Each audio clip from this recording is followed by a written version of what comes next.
فاعوذ باللہ من شرور انفسنا ومن سیئات اعمالنا من یہد اللہ فلا مضل له ومن یضلل فلا ہادی له واشهد ان لا الہ الا اللہ وحدہ لا شریک له واشهد ان محمدا عبدہ ورسولہ اما بعد فان خیر الحدیث کتاب اللہ وخیر الہدی ہدی محمد صلی اللہ علیہ وسلم وشر الامور محدثاتها وكل محدثۃ بدعۃ وكل بدعۃ ضلالہ وكل ضلالۃ فی النار۔ اعوذ باللہ السمیع العلیم من الشیطان الرجیم من حمزہ ونفخہ ونفثہ۔ بسم اللہ الرحمن الرحیم۔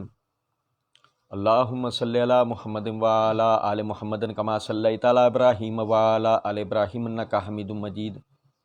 اللہم بارک علی محمد وعلی آل محمد کما بارکت علی ابراہیم وعلی آل ابراہیم انک حمید مجید۔ رب اشرح لی صدری ویسر لی امری واحلل عقدۃ من لسانی یفقہوا قولی رب زدنی علما۔ اللہ تعالیٰ کے فضل و کرم سے سوالات و جوابات کا ہمارا جو یہ نشست تھی یہ آج شروع ہوئی ہے۔ ابتدا ہمارے ایک بہت ہی عزیز بھائی ہیں، انہوں نے ان باکس میں ہم سے سوال کیا تھا کہ کیا قرآن اہل بیت یعنی قرآن جو ہے اہل بیت ازواج رسول اللہ صلی اللہ علیہ وسلم کو کہتا ہے، اور آج کے اس دور میں جب آیت سورہ نور کی آیت نمبر 33 کے حوالے سے اتنی وضاحت موجود ہے تو ایک انسان اگر ازواج رسول صلی اللہ علیہ وسلم کو اہل بیت میں شمار نہیں کرتا تو اس کے بارے میں کیا کہا جائے گا؟ دیکھیں، بات یہ ہے، ہمیں پہلے تو اس بات کو سمجھنا چاہیے کہ نبی صلی اللہ علیہ وسلم کی جو بیویاں ہیں وہ دیگر صحابہ کرام رضوان اللہ علیہ مجمعین کی طرح اس دین کے راویوں میں سے ایک ہیں، اس دین کو سکھانے، بتانے، سمجھانے والی ہیں۔ دشمنان دین کا جو معاملہ ہے کہ صحابہ کرام رضوان اللہ علیہ مجمعین کی شخصیات کو لوگوں کی نظروں میں مشکوک یعنی کر دینا، تاکہ کسی طرح اس دین کو لوگوں کی نظروں میں مشکوک کر دیا جائے، تو اسی مقصد کے تحت وہ صحابہ امہات المومنین رضوان اللہ علیہم عنہن کو بھی لوگوں کی نظروں میں مشکوک کرنے کے در پہ رہتے ہیں۔ اچھا، پھر اس میں ایک چیز یہ سمجھنے کی ہے کہ بھائی نے یہ کہا کہ ایسا شخص کو جو نہیں جانتا تو اس کے بارے میں کیا کہا جائے گا، تو اس حوالے سے عرض ہے کہ دیکھیں، اگر یہ شخص جانتے بوجھتے یہ کام کر رہا ہے تو لازمی بات ہے کہ وہ منافق ہے، کہ وہ شخص یہ جانتا بھی ہے کہ نبی صلی اللہ علیہ وسلم کی بیویوں کا صرف اہل بیت ہونے کے اعتبار سے ہی نہیں بلکہ سورہ احزاب کی آیت نمبر 6 اگر دیکھا جائے تو اللہ رب العزت نے فرمایا النبی اولیٰ بالمؤمنین من انفسہم وازواجہ امہاتہم، نبی مومنین پر ان کی جان سے حق رکھتے ہیں اور نبی کی بیویاں مومنین کی مائیں ہیں۔ تو اب آپ خود سمجھ لیں اس بات کو کہ نبی صلی اللہ علیہ وسلم کی بیویاں مومنین کی مائیں ہیں، ان کا اتنا بڑا مقام و مرتبہ ہے، اور ایک آدمی اگر مثال کے طور پر اس مقام و مرتبے کو خدا نخواستہ لوگوں کی نظروں میں حقیر کرنے کی کوشش کرے یا اس کو جھٹلانے کی کوشش کرے یا لاشعوری طور پر اس کا سہولت کار بنے، ایسے وسوسے پیدا کرے کہ جس سے امہات المومنین کا مقام و مرتبہ لوگوں کی نظروں میں کم ہو جائے، تو آپ خود سمجھ لیں کہ اس آدمی کے منافق ہونے میں تو کسی قسم کی کوئی کمی نہیں۔ اچھا، پھر ایک اور میں آپ کو بات بتاتا ہوں۔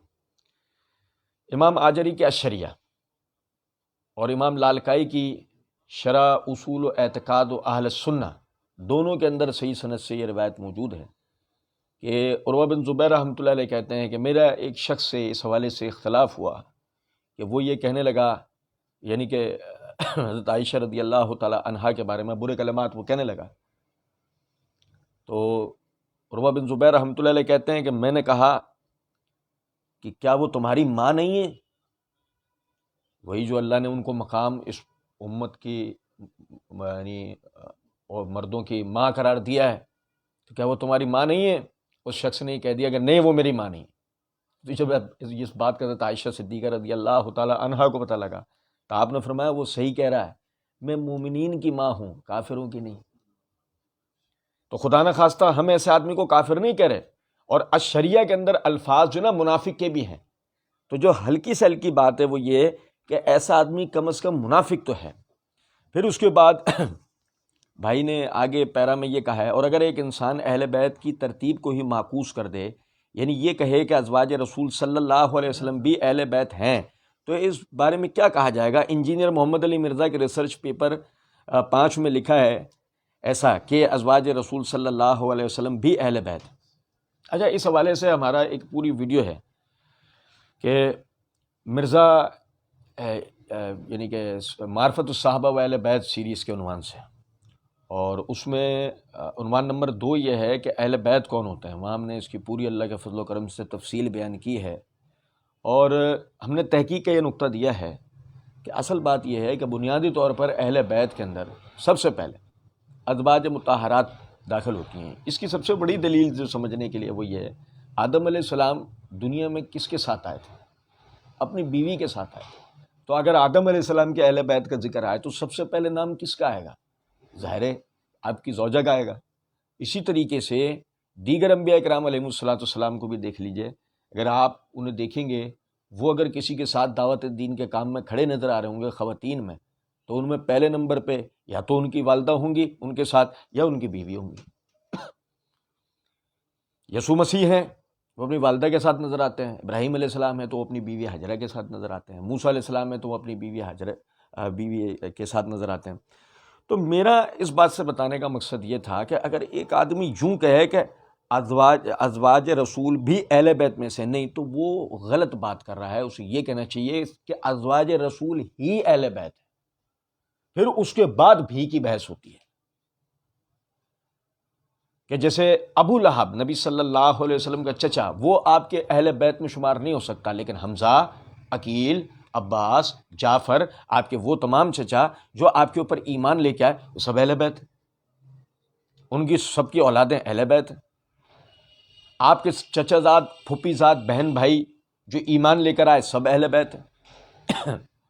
ان میں سے آپ صلی اللہ علیہ وسلم کی بیٹیوں کے جن سے نکاح ہوئے وہ اہل بیت ہیں۔ تو غور طلب نقطہ ہے ان کے لیے کہ بھئی اور کون کون ہیں، تو اور کون کون میں تو یہ افراد آ سکتے ہیں، لیکن خالصتاً اگر یہ بات ہوگی تو خالصتاً اہل بیت کے اندر ازواج مطہرات سب سے پہلے آتی ہیں۔ اور اس طرح بھی کہ اگر آج کوئی آدمی یہ کہتا ہے کہ اہل بیت سے مراد محمد صلی اللہ علیہ وسلم، فاطمہ، علی، حسن و حسین رضوان اللہ علیہ مجمعین، تو تب بھی ہم یہ بات کریں گے خدیجہ کہاں ہیں، جو ان کی والدہ ہیں، جو فاطمہ کی والدہ ہیں، اور سب سے پہلے رسول اللہ صلی اللہ علیہ وسلم کی تائید کرنے والی، سب سے پہلے ایمان لانے والی، اللہ کے دین کے لیے اپنا مال پیش کرنے والی، اللہ کے دین کے لیے خدمت کرنے والی، اللہ کے دین کے لیے تکلیف اٹھانے والی خدیجہ کہاں ہے؟ تو اس بات کو سمجھیں کہ یہ یعنی کہ یہ کہنا کہ ازواج رسول بھی اہل بیت میں سے ہیں، بھی نہیں، وہ اہل بیت میں سے ہیں، اس کے بعد بھی کی بحث ہوتی ہے۔ پھر بھائی نے آگے یہ کہا کہ اگر کوئی گفتگو ایسے انداز سے کرے کہ حضرت علی رضی اللہ تعالیٰ عنہ اور حضرت عائشہ رضی اللہ تعالیٰ عنہا کے حوالے سے جب بات کرے تو اس کی باتوں سے تاثر تو ملے کہ حضرت علی رضی اللہ تعالیٰ عنہ اہل بیت ہیں، جبکہ حضرت عائشہ رضی اللہ عنہا کا کوئی تذکرہ اہل بیت کے ہونے کا ہی نہ ہو، تو اس کے بارے میں کیا کہا جائے گا؟ اور انجینئر محمد علی مرزا کو سننے والے ایسا تاثر دے جاتے ہیں، ایسی بات کر جاتے ہیں، اور خود انجینئر محمد علی مرزا بھی۔ یہ واقعی بھائی نے بالکل صحیح عکاسی کی ہے، ہمارا تجربہ بھی اس پہ شاہد ہے، اور جو بھائی بھی اللہ کے فضل و کرم سے یعنی کہ ہماری ویڈیوز دیکھتے ہیں، اور مرزا صاحب کا مسئلہ 157 انہوں نے دیکھ رکھا ہے، تو ان کو بھی جو ہے اس بات کا بخوبی اندازہ ہے۔ دیکھیں میں آپ کو ایک بات بتاؤں، عائشہ رضی اللہ تعالی عنہا اہل بیت ہونے کے اعتبار سے ان کا مقام و مرتبہ بہت اعلیٰ اور عرفہ ہے۔ علی بن ابی طالب رضی اللہ تعالیٰ عنہ اہل بیت ہونے کے اعتبار سے ان کا مقام و مرتبہ بہت اعلیٰ اور عرفہ ہے۔ عائشہ رضی اللہ تعالیٰ عنہ ابو بکر صدیق رضی اللہ تعالیٰ عنہ کی بیٹی ہیں، یعنی کہ ابتدا اس گھرانے سے کی ہے کہ جس گھرانے میں اسلام ہی اسلام دیکھا گیا، اس گھرانے کے بچے بچے نے اس دین کی خدمت کی، ہجرتیں، تکلیفیں، پریشانیاں، جہاد، مصیبتیں اس دین کے لیے اس گھرانے نے جھیلیں۔ ان سے زیادہ اس دین کے لیے، اس دین کی ذات کو سمجھنے والا اور اس دین کے لیے قربانیاں دینے والا اور کوئی نہیں ملے گا۔ تو بالکل اسی طرح علی بن ابی طالب رضی اللہ تعالیٰ عنہ کی پرورش اور کوئی نہیں، خود نبی صلی اللہ علیہ وسلم کے ہاتھوں ہوئی ہے۔ ابو طالب کے گھر کے حالات خراب ہونے کی وجہ سے نبی صلی اللہ علیہ وسلم نے ابو طالب کے گھر کے جتنے بچے اور جتنے بڑے جتنے بھی افراد تھے ان سب کی کفالت اپنے ذمہ لے لی تھی، اور سیدنا علی بن ابی طالب رضی اللہ تعالیٰ عنہ کی کفالت گویا خود نبی صلی اللہ علیہ وسلم کے ہاتھوں ہوئی ہے۔ تو اس سے بڑا مقام و مرتبہ سیدنا علی کو کیا مل سکتا ہے؟ اور یہی وجہ ہے، آپ دیکھیں گے جو حدیث کے اندر الفاظ ہے کہ نبی صلی اللہ علیہ وسلم نے فرمایا اقضاہم العلی، فیصلے تو علی کے ہیں۔ تو وجہ ہی کیا ہے کہ تربیت کس کے زیر سایہ ہوئی ہے؟ خود محمد صلی اللہ علیہ وسلم کے۔ تو یہاں سمجھیں اس بات کو، ہم یہ بات کہتے ہیں، ہم سے میری مراد یہ ہے کہ اہل سنت یہ بات کہتے ہیں کہ حضرت علی ہوں یا حضرت عائشہ ہوں رضی اللہ تعالی عنہما، ان دونوں کو مقام صحابیت کے اعتبار سے ایک دوسرے پہ کوئی فوقیت حاصل نہیں ہے۔ حضرت عائشہ کو اس فضیلت کے اعتبار سے فوقیت حاصل ہے کہ وہ زوجہ رسول ہیں، اور علی بن ابی طالب رضی اللہ تعالیٰ عنہ کو اس حیثیت سے فوقیت حاصل ہے کہ وہ داماد رسول ہیں۔ علی رضی اللہ تعالیٰ عنہ اور حضرت عائشہ کو دیگر فضائل و مناقب جو صحیح احادیث سے ملے، مثلا مشہور وہ حدیث کہ نبی صلی اللہ علیہ وسلم نے حفصہ رضی اللہ تعالیٰ عنہ یا غالباً ام سلمہ تھی، ان سے کہا کہ مجھے عائشہ کے معاملے میں تکلیف مت دیا کرو، مجھے عائشہ کے معاملے میں تکلیف مت دیا کرو، وہ میری وہ بیوی ہے کہ اگر میں اس کے ساتھ ایک کمرے میں بھی ہوں، اکیلا میں اس وقت ایک کمرے میں بھی ہوں تو جبرائیل اس حالت میں بھی آ جاتا ہے۔ عائشہ کا اتنا بڑا مقام و مرتبہ ہے۔ اور سیدنا علی بن ابی طالب رضی اللہ تعالیٰ عنہ، ان کے لیے صرف اتنی بات کافی ہے کہ نبی صلی اللہ علیہ وسلم نے تبوک کے وقت میں جب انہیں مدینہ میں امیر بنایا اور اپنے ساتھ نہیں لے جا رہے تھے تو سیدنا علی بن ابی طالب رضی اللہ تعالیٰ عنہ کا حضرت آپ مجھے یعنی کہ بوڑھے بچوں میں چھوڑ کر جا رہے ہیں اور آپ خود مطلب اللہ کے دین کے جہاد کے لیے جا رہے ہیں۔ تو نبی صلی اللہ علیہ وسلم نے ان سے کہا کیا تجھے یہ کافی نہیں ہے کہ تیری میرے ساتھ نسبت بالکل اس طرح ہو کہ جس طرح ہارون کی موسیٰ علیہ السلام کے ساتھ تھی، یعنی کہ جس طرح موسیٰ علیہ السلام اللہ رب العزت کے پاس توریت لینے کے لیے جب وہ گئے ہیں تو پیچھے نیابت کس کے اوپر دے کر گئے؟ ہارون علیہ السلام کی ذمہ داری کر کے گئے نا۔ بالکل اسی طریقے سے سیدنا علی بن ابی طالب رضی اللہ تعالیٰ عنہ کو نبی صلی اللہ علیہ وسلم نے یہ مقام و یہ مرتبہ بخشا۔ تو میرا مقصد اس بات سے بتانے کا یہ ہے کہ پھر جو یہ فضائل ان دونوں حضرات کے لیے علیحدہ علیحدہ آتے ہیں، وہ چاہے سیدنا علی ہوں چاہے سیدہ ام المومنین عائشہ صدیقہ رضی اللہ تعالیٰ عنہ ہوں، ان سب کا اثبات ہم اہل سنت کرتے ہیں، ہم ان میں سے کسی ایک کے بھی انکاری نہیں ہیں، لیکن ہم اس کے قطعی یعنی خلاف ہیں، ہم اسے کسی طور قبول کرنے کو تیار نہیں ہیں کہ سیدنا علی کو سیدہ عائشہ سے اوپر مقام دیا جائے یا سیدہ عائشہ کو سیدنا علی بن ابی طالب رضی اللہ تعالیٰ عنہ سے اوپر مقام دیا جائے۔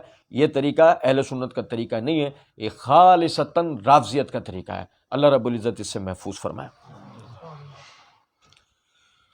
یہ ایک بھائی نے سوال کیا ہے کہ رکوع میں شامل ہونے والی کی رکعت مانی جائے گی؟ دیکھیں، رکوع میں شامل ہونے والی کی رکعت اس لیے مانی نہیں جا سکتی کہ سورہ فاتحہ قیام کے لیے شرط ہے، یعنی کہ سورہ فاتحہ نماز میں وہ لازمی ہے، اور باقاعدہ امام بخاری رحمۃ اللہ علیہ نے جز القرات کے نام سے رسالہ لکھا ہے، اس کے اندر سیدنا عمر بن الخطاب رضی اللہ تعالیٰ عنہ کے حوالے سے روایت لے کر آئے ہیں کہ وہ کہتے ہیں کہ جس رکعت میں تو نے سورہ فاتحہ نہ پڑھی ہو اس رکعت کو شمار نہ کر۔ تو عمر رضی اللہ تعالیٰ عنہ کے اس فتوے سے یہ بات واضح ہو جاتی ہے کہ جس رکعت میں سورہ فاتحہ نہ پڑھی گئی ہو اس رکعت کو شمار نہیں کیا جا سکتا۔ پھر یہ بھائی ہمارے سفیان امتیاز ہیں، انہوں نے سوال کیا کہ حضرت علی انبیاء سے افضل ہیں۔ دیکھیں میرے بھائی، غلو جو ہے وہ بالکل نہیں کرنا چاہیے۔ مطلب آپ دیکھیں کہ اللہ رب العزت نے قرآن پاک کے اندر تلک الرسول فضلنا بعضهم علی بعض کے تحت بعض رسولوں کو بعض رسولوں پہ فضیلت دی ہے، یہ ہمیں بتایا ہے۔ یعنی اللہ نے بعض رسولوں کو بعض رسولوں پر فضیلت دی ہے، یہ ہمیں بتایا ہے، لیکن اسی اللہ نے ہمیں سورہ بقرہ کے آخری رکوع کے اندر یہ عقیدہ بھی دے دیا ہے لا نفرق بین احد من رسل، ہم رسولوں کے درمیان تفریق نہیں کرتے۔ مقام نبوت و رسالت کو لے کر کسی رسول کے درمیان میں کوئی تفریق نہیں ہے، سوائے اس کے کہ جن رسولوں کو اللہ رب العزت نے جن باتوں پر دیگر انبیاء و رسول سے فضیلت دی ہے ان کو ماننا، ان پہ ایمان لے کے آنا، ان کا اثبات کرنا، ان کا تذکرہ کرنا، یہ ہمارا دین ہے۔ رہ گئے سیدنا علی بن ابی طالب رضی اللہ تعالیٰ عنہ، تو وہ تو امتی ہیں، تو جب وہ امتی ہیں تو آپ اس بات کو سمجھیں کہ یہ کیسے ممکن ہے کہ وہ انبیاء کرام علیہ الصلوۃ والسلام سے افضل مانے جا سکتے ہیں؟ یہ تو انتہا درجے کی مبالغہ رہی ہے۔ اور صحیح بخاری کے اندر حدیث ہے، نبی صلی اللہ علیہ وسلم نے فرمایا لوگوں اپنے دین میں غلو سے بچا کرو۔ تم سے پہلے کی امتیں اسی وجہ سے ہلاک ہو گئیں کہ کسی نے اپنے نبی کو خدا کا بیٹا اور کسی نے خدا کی بیوی بنا لیا۔ میں اللہ کا بندہ اور اس کا رسول ہوں، تم بھی مجھے اللہ کا بندہ اور اس کا رسول کہا کرو۔ تو دیکھیں، جب نبی صلی اللہ علیہ وسلم کی شان بیان کرنے کے حوالے سے ہمیں مبالغہ رائی کی اجازت نہیں ہے کہ ہم کوئی ان کی مقام و مرتبے سے ہٹا کر یا مزید بلند تر کر کے کہ جو ان کا مقام و مرتبہ نہیں ہے ہم اس کا ذکر نہ، یعنی کہ اس کا ذکر کریں۔ ہمیں اس بات سے منع کیا گیا۔ تو سیدنا علی بن ابی طالب رضی اللہ تعالیٰ عنہ تو امتی ہیں، ان کے لیے تو یہ کہنا انتہا درجے کی مبالغہ رہی اور افراط و تفریط ہے کہ آدمی کہے کہ وہ انبیاء کرام علیہ السلام سے افضل ہیں۔ اللہ رب العزت اس سے محفوظ رکھے۔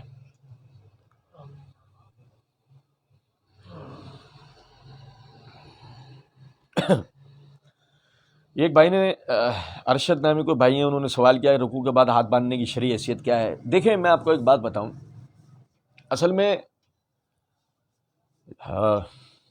اس میں صرف ایک چھوٹی سی بات سمجھنے کی یہ ہے، نماز کی 4 ہیتیں ہیں: قیام، رکوع، سجدہ اور جلسہ۔ 5ویں نماز کی ہیت کوئی نہیں ہے حدیث سے ثابت۔ جو حدیث سے ثابت ہیات ہیں ان میں قیام، رکوع، سجدہ، جلسہ ہے۔ یعنی کہ آپ اس بات کو سمجھیں کہ تھوڑی دیر کے لیے فرض کر لیں کہ ایک رکعت میں 2 سجدے ہیں، تو پہلا سجدہ دوسرے سے علیحدہ نہیں ہوتا، وہ پہلا سجدہ دوسرا سجدہ پہلے سجدے کی طرح ہوتا ہے۔ 2 رکعتی نماز میں 2 رکوع ہیں، تو دوسرا رکوع پہلے رکوع سے علیحدہ نہیں ہوتا، بلکہ پہلے رکوع جیسا ہوتا ہے۔ اب اگر فرض کریں کہ کوئی آدمی یہ کہتا ہے کہ دوسرا رکوع پہلے رکوع سے علیحدہ، یا دوسرا سجدہ پہلے سجدے سے علیحدہ ہوگا، یا تیسرا سجدہ پہلے سجدے سے علیحدہ ہوگا، تو یہ اس کے ذمہ دلیل دینا ہوگا کہ وہ اس کو علیحدہ کہہ رہا ہے۔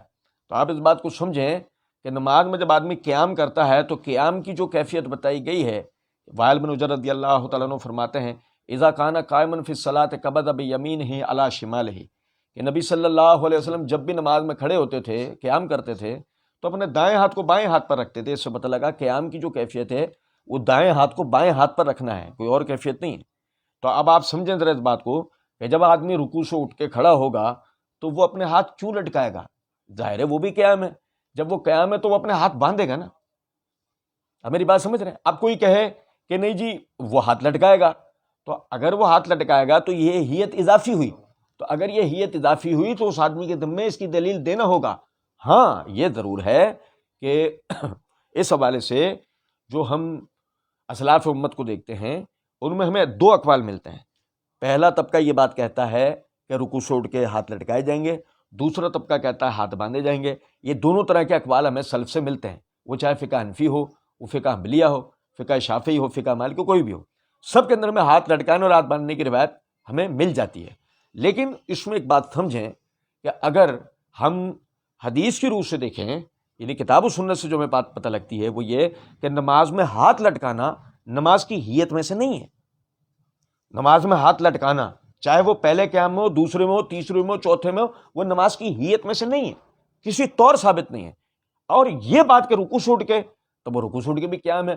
اگر کوئی آدمی کہتا ہے وہ قیام نہیں ہے تو اس کے ذمہ اس کی دلیل ہوگا، ورنہ تو ہاتھ باندھے جائیں گے۔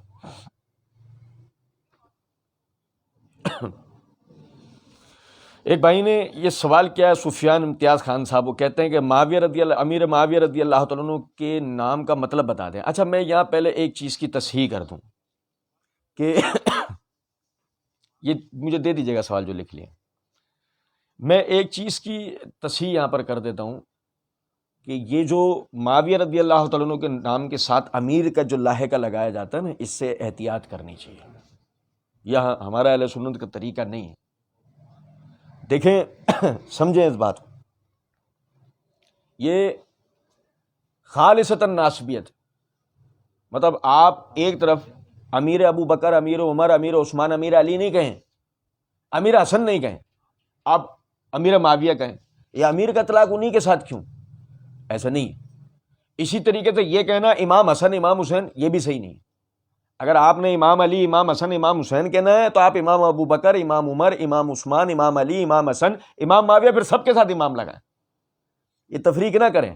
اول تو اس تفریق کی کوئی دلیل نہیں ہے کہ آپ معاویہ کے ساتھ امیر اور علی یا حسن کے ساتھ امام لگائیں، اس تفریق کی کوئی دلیل نہیں ہے۔ اور بالفرض پھر بھی اگر کسی کا مثال کے طور پہ ذہن جاتا ہے تو اس بات کو سمجھیں، یہ طریقہ روافظ و نواسب کا ہے، اہل سنت کا طریقہ نہیں. پھر یہ بات کہ جو ان کے نام کے معنی کیا ہے، لسان العرب اگر آپ اٹھا کر دیکھیں گے تو لسان العرب کے اندر ماویہ آسمان پر یعنی کہ تیز چمکدار ستارے کو عرب لوگ کہا کرتے تھے، یعنی کہ ماویہ. تو اس اعتبار سے ماویہ رضی اللہ تعالیٰ عنہ کے نام کے معنی ہوں گے انتہائی تیز چمکدار، ایک جاذب نظر شخصیت کا مالک. اچھا، ایک بھائی نے سوال کیا عاقب صدیقی کہ جھینگا اور لابسٹر کھانا حلال ہے؟ اللہ رب العزت نے عمومی طور پہ سورہ مائدہ کے اندر جو ہے سمندری شکار کو حلال قرار دیا ہے، تو اس میں جھینگا اور لابسٹر بھی آ جاتا ہے، تو اس کا کھانا بھی حلال ہو جاتا ہے اس اعتبار سے. باقی صرف اتنا ہے کہ اس بات کو سمجھنا چاہیے کہ بعض جو علماء علم حیاتیات ہیں، تو جیسے علامہ دمیری ہیں، تو انہوں نے یعنی کہ جھینگے کو سمندری کیڑوں میں ذکر کیا ہے، مچھلی میں نہیں. اور اور حدیث کے اندر نبی صلی اللہ علیہ وسلم نے سمندری جو مردار حلال قرار دیا ہے وہ مچھلی کو قرار دیا ہے، باقی کسی جانور کو نہیں قرار دیا، نام لے کے نہیں قرار دیا گیا. تو اس اعتبار سے اگر آپ کی تحقیق میں جھینگا مچھلی ہو، آپ جھینگا بالکل کھا سکتے ہیں، اور اگر آپ کی تحقیق میں جھینگا مچھلی نہیں کیڑا ثابت ہو تو وہ کیڑے کا کھانا حلال نہیں ہے. اچھا، بھائی عمیر ہیں، انہوں نے سوال کیا ہے کہ ناسبی کی تعریف کیا ہے. اس پر ہمارا یوٹیوب کے اوپر پوری ویڈیو موجود ہے کہ ناسبی کون ہوتے ہیں، وہ دیکھ لی جائے، اس میں ہم نے بالکل پوری وضاحت دے دی ہے. اچھا، پھر ایک بھائی نے سوال کیا ہے کہ رکوع کے بعد امام اور مقتدی دونوں سمی اللہ کہیں گے. تو اس بات کو سمجھے گا، رکوع کے بعد صحیح بخاری کے اندر حدیث ہے اذا قال الامام سمی اللہ لمن حمد فقولوا ربنا ولک الحمد، جب امام سمی اللہ لمن حمیدہ کہے تو تم ربنا ولک الحمد کو. تو بظاہر اس سے جو ہے وہ یہی پتہ لگتا ہے کہ امام کا جو وظیفہ ہے وہ سمی اللہ لمن حمیدہ کہنا ہے، اور مقتدی کا جو ہے وہ ربنا ولک الحمد کہنا ہے. لیکن ایک روایت سنن دارقطنی کے اندر آتی ہے کہ جس میں یہ پتہ لگتا ہے کہ مقتدی حضرات کے لیے بھی اس چیز کی آتی ہے کہ وہ بھی سمی اللہ لمن حمیدہ کہتے ہیں، لیکن وہ روایت سندن ثابت نہیں ہے. وہ روایت سندن ثابت نہ ہونے کی وجہ سے ہم یہی بات کہتے ہیں کہ سمی اللہ لمن حمیدہ امام کہے گا اور مقتدی ربنا ولک الحمد کہے گا.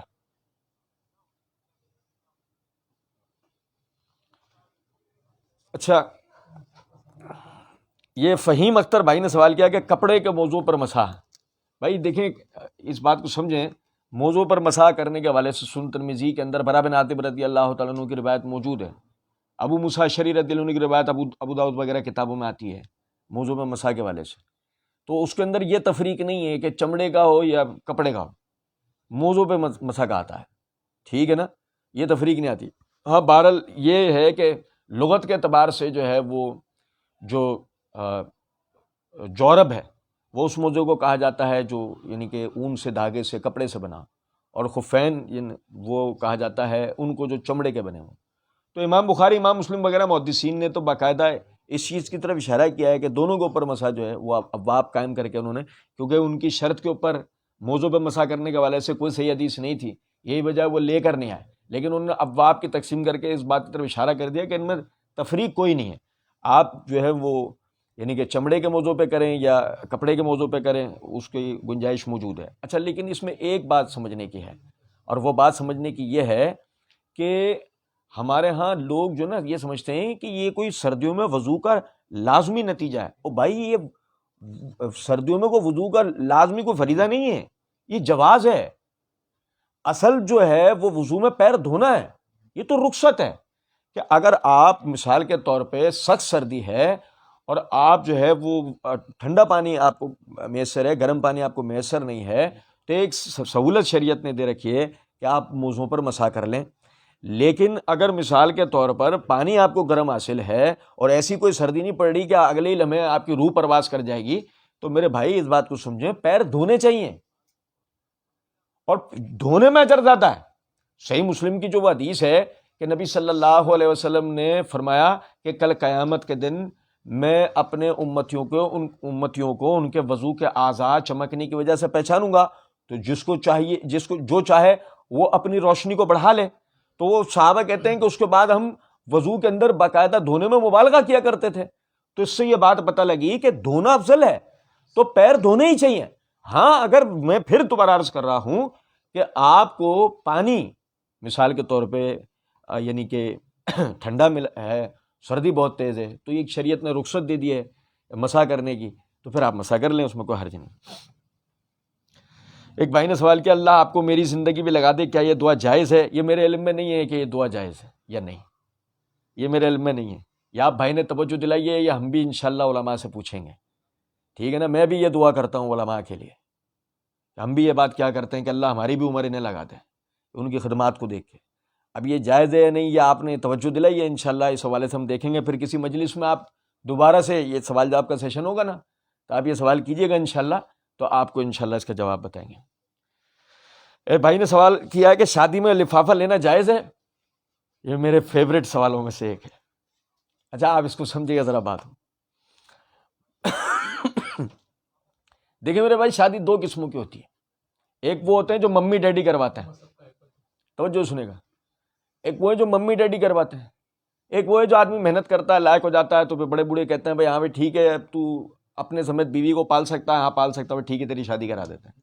تو ایک تو ہوتی ہے وہ والی شادی، تو ایک تو جو وہ ممی ڈیڈی والی شادی ہوتی ہے نا، اس میں سب کچھ ہوتا ہے، وہ بعض دفعہ اللہ ہمیں معاف کرے، وہ مہندی مایوں اور وہ جہیز اور یہ ساری چیزیں اس کے اندر ہوتی ہیں، ٹھیک ہے۔ جب یہ ساری چیزیں اس کے اندر ہوتی ہیں، مطلب کھل کر اسراف ہو رہا ہوتا ہے۔ حالانکہ اللہ رب العزت نے سورہ لقمان یا غالباً سورہ بنی اسرائیل کے اندر یہ بات کہہ دی ہے کہ اسراف کرنے والے شیطان کے بھائی ہیں۔ اللہ نے اتنا مذموم فعل قرار دیا ہے اسراف کو، لیکن اس کے باوجود بھی ہمارے لوگ جو ہے وہ بڑے بے شرمی کے ساتھ اسراف کر رہے ہوتے ہیں۔ لیکن بہرحال چلیں، تو جب وہ اسراف ہو رہا ہے، پہلے اسراف ہو رہا ہے، تو آپ سمجھیں اس بات کو کہ ہم انہیں کس خوشی میں لفافہ دے رہے ہیں؟ وہ ان کے پاس تو پیسہ تھا، وہ پیسہ اڑا رہے ہیں، وہ اپنا پیسہ اڑا رہے ہیں، تو اپنا پیسہ ہونے دے رہے ہو۔ وہ اپنا پیسہ جو ان کے پاس جمع تھا وہ تو اڑا رہے ہیں، تو اپنا پیسہ ہونے دے رہے ہو۔ کس بات پہ دے رہے ہو بھائی؟ تم تو جا کے الٹا اچھی طرح ٹھوس کے آؤ، وہاں پہ جاؤ ٹھیک ٹھاک کھاؤ، بلکہ ان سے بولو پارسل بھی کر کے دے دو۔ کہاں لے کے جائے گا دیکھ کو بھائی، بکیا کی کسی مدرسے بھجوائے گا، وہاں بھجوائے گا، اس کے لیے الگ بنوا لے۔ ہمیں تو تھیلیاں بھر کے دے، 2 دن اور کھائیں گے۔ ہماری بات سمجھے؟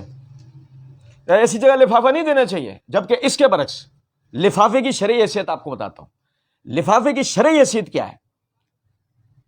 کائنات کا ایک مبارک ترین نکاح، سیدنا علی بن ابی طالب رضی اللہ تعالی عنہ کا نکاح سیدہ خیر النساء فاطمہ طاہرہ رضی اللہ تعالی عنہا سے،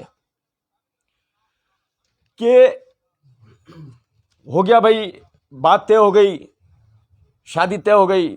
نبی صلی اللہ علیہ وسلم نے علی کو بلوایا، کہ اس کو بھیجو۔ بھیجا گیا، پوچھا حق مہر دینے کے لیے تیرے پاس کچھ ہے؟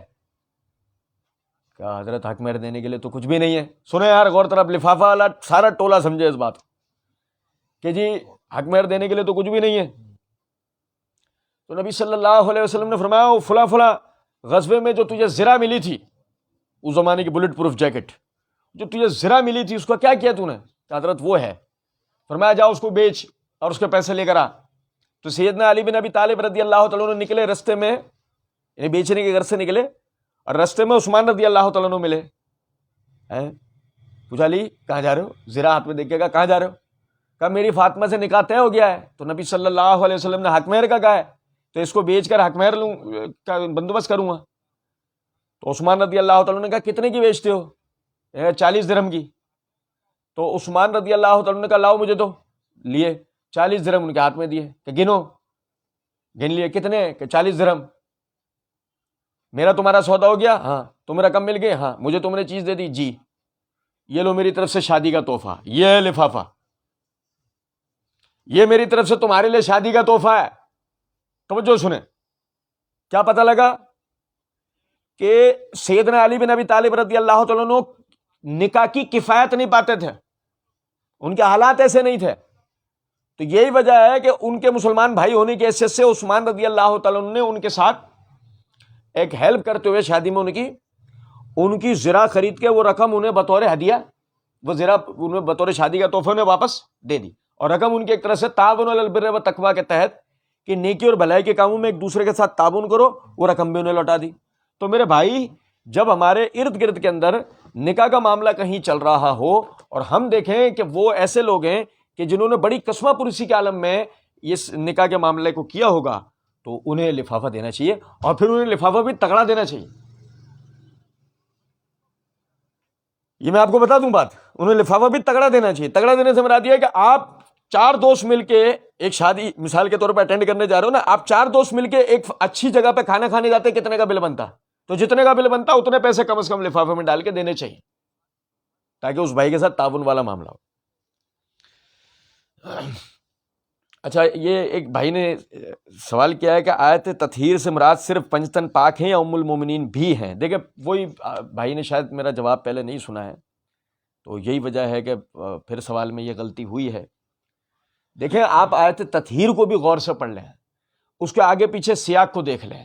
اس کے آگے پیچھے کا سیاق اس بات کو واضح کر دیتا ہے کہ اس سے مراد ازواج مطہرات ہیں، اس سے مراد جو ہے نبی صلی اللہ علیہ وسلم کی خصوصیت کے ساتھ آپ کی بیٹیاں نہیں ہیں، آپ کے داماد نہیں ہیں، اور کوئی شخص اس سے مراد نہیں ہے. سب سے پہلے آپ کی جو ہے وہ بیویاں ہیں. ہاں، پھر اس کے بعد نبی صلی اللہ علیہ وسلم نے صحیح مسلم کی صحیح حدیث کی روح سے آپ صلی اللہ علیہ وسلم نے ان سب کو اپنے ساتھ چادر میں لیا، سیدنا علی کو، سیدہ فاطمہ کو، سیدنا حسن کو، سیدنا حسین کو، اور انہیں چادر میں لینے کے بعد فرمایا اللہم ہؤلاء اہل بیتی، اے میرے اللہ یہ بھی میرے اہل بیت میں سے.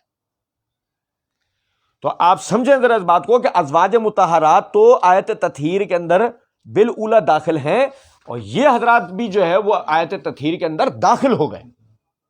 ہم نے الٹا کر دیا، ہم کہہ رہے ہیں کہ یہ حضرات جو ہے وہ یعنی کہ آیت تطہیر کے اندر داخل ہیں، اور ازواج مطہرات بھی ہیں، وہ ہی ہیں، یہ بھی ہیں.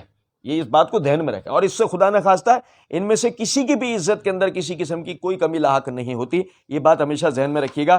جو مقام و مرتبہ ازواج مطہرات کو سب سے پہلے آیت تطہیر کے اندر داخل ہو کر مل گیا، وہ اس سے کہیں زیادہ بلند مقام و مرتبہ سیدہ فاطمہ رضی اللہ تعالی عنہا کو جنت کی عورتوں کی سردار ہو کے مل گیا. سیدہ فاطمہ کے مقام و مرتبے کو آیت تطہیر کے اندر داخل ہونے کے بعد بھی کوئی بھی، نہ خاندان اہل بیت کا مرد نہ ہی عورت، آپ کے مقام و مرتبے کو نہیں پہنچ سکتا. تو اس بات کو سمجھنا چاہیے، اس سے کوئی خدا نہ خواستہ غلط مطلب نہیں لینا چاہیے.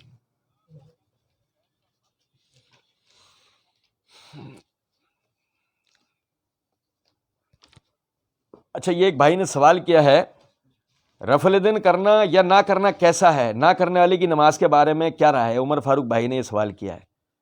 اچھا دیکھیں، اس بات کو، یہ سوال جو نا ذرا تشریح طلب ہے. معذرت کے ساتھ میں کوئی بھائی یہ کہے کہ آپ پتہ نہیں کیا مناظرہ بازی کر رہے ہو. نہیں، مناظرہ بازی نہیں کر رہے، کچھ چیزوں کی تصحیح ہونی چاہیے، سوال میں بھی ہونی چاہیے. رفع الیدین کرنا یا نہ کرنا کیسا ہے؟ رفع الیدین کرنا سنت رسول ہے، نبی صلی اللہ علیہ وسلم نے کیا ہے. عبداللہ بن عمر رضی اللہ تعالیٰ عنہ سے صحیح بخاری کے اندر روایت موجود ہے کہ آپ نے تکبیر تحریمہ، رکوع جاتے، رکوع سے اٹھتے اور 2 رکعت سے اٹھتے ہوئے رفع الیدین کیا. جب آپ کے شاگردوں نے پوچھا تو عبداللہ بن عمر رضی اللہ تعالیٰ عنہ نے کہا کہ میں نے نبی صلی اللہ علیہ وسلم کو ایسے ہی کرتے دیکھا ہے. آپ بات سمجھ رہے ہیں؟ نہیں، تو یہ تو نبی صلی اللہ علیہ وسلم کی سنت ہے. اب رہ گئی یہ بات کہ جی رفع الیدین کرنے والے کے بارے میں، نہ کرنے والے کی نماز کے بارے میں کیا حکم ہے. دیکھیں ذرا اس بات کو سمجھیں. اس کو بڑا آسان طریقے سے سمجھا جا سکتا ہے. ایک آدمی تکبیر تحریمہ میں رفع الیدین نہیں کرتا، اس کی نماز کے بارے میں کیا حکم ہوگا؟ ایک ایسی سوچ ہے کہ ایک آدمی تکبیر تحریمہ میں رفع الیدین نہیں کرتا، اس کی نماز کے بارے میں کیا حکم ہے؟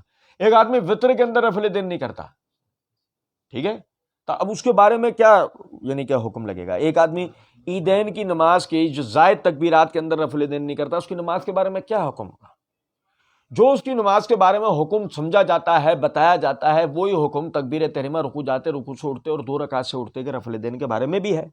اور صحیح ابن خزیمہ کے اندر امام یحییٰ بن سعید الانصاری رحمۃ اللہ علیہ، وہ ان کی باقاعدہ امام ابن خزیمہ رحمۃ اللہ علیہ ان کا قول لے کر آئے کہ ابو امیہ ساعدی رضی اللہ تعالیٰ عنہ کی رفع الیدین کرنے کی جو حدیث ہے اس کو نقل کر کے وہ کہتے ہیں کہ جو شخص بھی اس حدیث کو سنے اور اس کے بعد وہ شخص نماز میں رفع الیدین نہ کرے تو اس کی نماز ناقص ہے.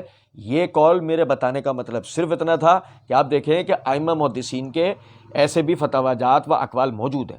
اصل بات یہ ہے، ہمیں اس بات کو سمجھنا چاہیے، رفع الیدین کرنا اہل حدیثوں، شافعیوں، حنبلیوں، مالکیوں یا اثنا عشریوں کا شعار نہیں ہے، یہ سنت رسول ہے. ہمارے ہاں تو لوگ یہ سمجھتے ہیں کہ اگر ایک شخص نماز میں رفع الیدین کرے گا وہ حنفی ہے تو وہ کوئی اہل حدیث ہو جائے گا یا کوئی وہ اہل تشیع ہو جائے گا. خدا نہ خواستہ ایسی کوئی بات نہیں ہے، یہ سنت رسول ہے. آپ جب تکبیر تحریمہ میں کر رہے ہوتے ہیں تو کون سا اہل حدیث ہو جاتے ہیں؟ آپ جب وطر میں کر رہے ہوتے ہیں تو کون سا اہل حدیث ہو جاتے ہیں؟ آپ جب عیدین میں زائد تکبیرات میں رفع الدین کر رہے ہوتے ہیں تو آپ کون سا جو ہے وہ اہل حدیث ہو جاتے ہیں؟ وہاں بھی تو لازمی سی بات ہے آپ اپنے مسلک فرقے کو فالو کر رہے ہوتے ہیں، تو ایک مسلک اور فرقے کو فالو کرنے ایک الگ چیز ہے۔ اس سے بھی آگے سعادت مندی کی بات یہ ہے آپ سنت سمجھ کے عمل کریں، اس کی تحقیق کر کے اس کو جان کے عمل کریں۔ صحیح بخاری اٹھائیں، کتاب الصلاۃ نکالیں، یہ باب نکالیں کہ تکبیر تحریمہ رکوع جاتے، رکوع سے اٹھتے، سجدہ رفع الدین کرنے کا بیان، اس کے تحت یہ عبداللہ بن عمر رضی اللہ تعالیٰ عنہ کی حدیث آپ کو مل جائے گی، اس کا مطالعہ کریں، اس کے حوالے سے تحقیق کریے، اپنی نماز کو اس کے مطابق بنیں۔ ایک بھائی نے سوال کیا ہے کرپٹو کرنسی یعنی بٹ کوائن وغیرہ کے بارے میں کیا حکم ہے؟ دیکھیں میں آپ کو ایک بات بتاؤں، کرپٹو کرنسی یہ جو ہے مطلب اس کی شکل واضح نہیں ہے۔ نبی صلی اللہ علیہ وسلم نے دھوکے کے بیع کا منع کیا ہے، وہ چیز جو سامنے نہیں ہے، اس کی شکل واضح نہیں ہے، آپ نے اس کی خرید و فروخت کا منع کیا ہے، ٹھیک ہے، واضح طور پہ حدیث موجود ہے ابو داؤد نسائی وغیرہ میں۔ تو چونکہ اس کی شکل واضح نہیں ہے اور نہ ہی جو دنیا کے طاقتور ممالک ہیں اس کی کوئی ضمانت لیتے ہیں، تو یہی وجہ ہے ہم اس میں کسی بھی قسم کا لین دین جائز نہیں سمجھتے، ٹھیک ہے۔ یہی بات سمجھیں کہ کرنسی کی صورت میں جو پیپر کرنسی ہے آج تک یعنی کہ معیشت کے اعتبار سے یہ یعنی کہ وہ ایک گفتگو کا حصہ رہی ہے کہ آیا پیپر کرنسی بھی جائز ہے یا نہیں۔ آپ سمجھیں اس بات کو، ہمارے ہاں تو کیفیت یہ ہے کہ اس پہ چونکہ مکمل طور پہ خاموشی اختیار کر لی گئی ہے، اور آپ تو اگر بات کی جائے تو یہ کہہ دیا جائے گا کہ جی اس کے اوپر اجماع ہو گیا ہے، تو بس وہ یہ سمجھ لیں کہ یہ تو اس کی نظر ہو گیا۔ اور رہ گئی کرپٹو کرنسی کی بات، تو جب اس کا معاملہ ابھی تک اس طرح کا تھا تو پھر کرپٹو کرنسی کا معاملہ تو اس سے بھی زیادہ خطرناک ہے، کیونکہ نوٹ کے اوپر آپ اٹھا کے دیکھیں تو پھر بھی governor state bank of Pakistan کی ضمانت کا اس پہ مہر لگی ہوئی ہوتی ہے۔ کرپٹو کرنسی کے اوپر کس کی ضمانت سوائے چند پرائیویٹ کمپنیوں کے، سوائے اس نیٹ ورک کے جو پرائیویٹلی چل رہا ہے، اس کا سرور کہاں ہے، کس ملک میں ہے، کوئی بھی اس کے حوالے سے نہیں جانتا۔ آج آپ نے اپنے پیسے کو ڈیجٹ کی شکل دی، کل سرور مثال کے طور پہ اڑ گیا، آپ کا پیسہ انٹرنیٹ سے غائب، آپ ایک سیکنڈ کے اندر کلاش۔ تو اس لیے کرپٹو کرنسی سے بچیں، اور دیگر جو بڑے ماہر علماء کرام ہیں ان سے بھی اس حوالے سے لازمی جو ہے نا سوال کیجیے گا۔ ایک محمد راشد صاحب نے سوال کیا ہے، ایسے امام کے پیچھے نماز جو ووٹ دینے کا کہے اور حکومت کافروں کی ہو۔ اچھا، پہلے اس سے بھی پہلے ایک بات سمجھیں کہ جو امام ہے کافروں کی حکومت میں جس کو امام مقرر کیا گیا ہے، وہ امام تنخواہ کس سے لے رہا ہے؟ اگر وہ امام مثال کے طور پہ انہی کافروں سے تنخواہ لے رہا ہو بقول آپ کے، تو معذرت کے ساتھ مسلمان اتنا تو بھی گیا گزرا نہیں ہوا نا کہ جس تھالی میں کھائے اسی میں چھید کرے۔ اگر مثال کے طور پہ انہی حکمرانوں کا جنہیں آپ کافر کہہ رہے ہیں وہ انہی کا مقرر کردہ انہی سے تنخواہیں لیتا ہے، تو لازمی بات ہے وہ تو ان کے خلاف جو ہے کچھ بھی نہیں کہے گا، وہ تو انہیں ووٹ دے گا، نمبر ایک۔ نمبر دو یہ ہے کہ اس پہ بھی دیکھیں ذرا کہ آپ نے جو کہا کہ حکومت کافروں کی ہو، تو یہ بھی ذرا توجہ کیجئے کہ جسے آپ کافر کہہ رہے ہیں اس کے کفر بواہ کے اوپر آپ کے پاس ثبوت ہے، یہ بھی اپنی جگہ ایک بات ہے نا۔ کیونکہ دیکھیں ایک آدمی جو ہے اس کو دعوت دین دی ہی نہ گئی ہو، اب میری بات سمجھیں اس بات، اسے دعوت دین دی ہی نہ گئی ہو اور اس نے آگے بڑھ کے جھٹلایا بھی نہ ہو، آپ اسے کفر بواہ کا مصداق کیسے مان رہے ہیں کہ پھر آپ اس کے بارے میں بات کریں کہ حکومت کافروں کی؟ تو لہٰذا یہ خوارج والی سوچ ہے، اس سے پرہیز کریں۔ محمد عمیر بھائی نے سوال کیا ہے کہ نماز کی دعائیں جو مسنون ہیں کیا وہ تمام دعائیں فرض نماز میں پڑھ سکتے ہیں؟ دیکھیں میں آپ کو ایک بات بتاؤں، فرض نماز میں مقتدی کے کرنے کے کچھ کام ہیں، ٹھیک ہے، اور اس کے اذکار و جو دعائیں ہیں وہ مقرر ہیں۔ ایسا امام کہ جو نماز میں تعدیل ارکان کا قائل ہے وہ انشاءاللہ آپ کو اتنا موقع دے گا کہ آپ تشہد کے بعد جو ہے وہ دعائیں پڑھ سکتے ہوں گے، اور اگر آپ تشہد میں تحیات کے بعد وہ دعائیں پڑھ سکتے ہوں تو صحیح بخاری کے اندر حدیث ہے کہ نبی صلی اللہ علیہ وسلم نے فرمایا جب تم التحیات پڑھ چکو پھر تمہارا جو دل کرے وہ دعا کرو۔ تو اس مقام سے ہمیں یہ بات پتہ لگ گئی کہ التحیات پڑھ لینے کے بعد جو بھی دعائیں مسنون ہیں وہ تمام کی تمام فرض نماز میں بھی پڑھی جا سکتی ہیں۔ بس بات یہ ہے کہ جو امام ہے وہ تعدیل ارکان کا قائل ہونا چاہیے، اور وہ جو ہے نا اپنے مقتدیوں کو اتنا وقت دے کہ وہ دعائیں پڑھ سکتے ہوں۔ ہاں اگر آپ کو امام وقت نہیں دیتا تو آپ امام صاحب سے جس طرح اکیلے میں ان کو جا کر جوڑا گفٹ کر کے آ جاتے ہیں اور جمعرات کا کھانا دے دیتے ہیں، اسی طرح اکیلے میں جا کر بیٹھ کے نا ان کو اس مسئلے کے بارے میں بھی کسی دن بتا دیں کہ وہ حضرت جو صحیح بخاری کے اندر اس طرح حدیث ہے کہ جب تم اتحیات پڑھ چکو تو پھر تمہارا جو دل کرے وہ دعائیں کرو، تو تھوڑا سا اتحیات کے بعد وقت دے دیا کریں تو ہم یہ دعائیں بھی پڑھ لیا کریں گے، انشاءاللہ اللہ تعالی ہمارے لیے آسانی کرے گا۔ یہ محمد عمیر بھائی نے سوال کیا ہے کہ مسجد جاتے ہوئے گندے پانی کے چھینٹے کپڑے پر پڑ جائیں تو کیا وضو دوبارہ کرنا ہوگا؟ دیکھیں میں آپ کو ایک بات بتاؤں، وضو توڑنے والی چیزیں کیا ہیں طہارت کے حوالے سے، جسمانی طہارت کے حوالے سے کیا چیزیں؟ پیشاب اور پخانے کے مقام سے کسی چیز کا اخراج، پیشاب اور پخانے کے مقام سے کسی چیز کا اخراج، یہ یعنی کہ جسمانی اعتبار سے وضو توڑنے کا باعث ہے۔ اسی طریقے سے جان بوجھ کے کی جانے والی الٹی یہ بھی وضو توڑنے کا باعث ہے۔ اب میری بات سمجھیں، رہ گئی یہ بات کہ کپڑوں کے اوپر چھینٹے اگر لگ جاتے ہیں پانی کے تو اس سے کپڑوں کا کیا حکم ہے؟ وضو تو نہیں ٹوٹا، کپڑوں کا کیا حکم ہے؟ تو وہ پانی کے چھینٹے کیسے تھے؟ اگر وہ پانی صاف تھا تو کپڑوں پہ بھی کوئی اثر نہیں پڑنا، اور اگر مثال طور پر پانی غلاظت بھرا تھا کہ آپ اس کے بارے میں یہ بات جانتے ہیں کہ گٹر کا پانی وغیرہ ہے، تو آپ جب مسجد کے اندر داخل ہوں گے پہلے آپ پانی سے اتنے حصے کو دھو لیں گے۔ نبی صلی اللہ علیہ وسلم کی حدیث ہے پانی پاک ہے پاکی دیتا ہے، آپ پانی سے اس حصے کو دھو لیں گے۔ جب آپ اس حصے کو دھو لیں اس کے بعد آپ وضو کریں اور اپنی نماز پڑھ لیں، اسی کپڑے میں نشان بھی ہوں اور کپڑا گیلا بھی ہو تو انشاءاللہ اس سے کوئی مسئلہ نہیں ہوگا۔ یہ ایک بھائی نے سوال کیا ہے کہ مولا کا لفظ اللہ کے لیے قرآن میں آیا ہے تو آپ نے حضرت علی کے لیے کیوں یہ لفظ استعمال کیا؟ اصل میں دیکھیں آپ کی بات بالکل صحیح ہے اور ہمیں اس سے احتیاط بھی برتنی چاہیے۔ ہمارے ہاں عام طور پر ایسا ہوتا ہے کہ بعض لفظ عرف کے اندر آ جاتے ہیں اور عرف کے اندر ان کے وہ حقیقی معنی مراد نہیں لیے جا رہے ہوتے ہیں جس کی طرف شریعت نے توجہ دلائی ہوتی ہے، اور انہیں عام طور پہ استعمال کر لیا جاتا ہے۔ جیسے اس کی مثال ایسے لیں کہ بہت سارے لوگ ہمارے یہاں مولانا کہہ دیا کرتے ہیں۔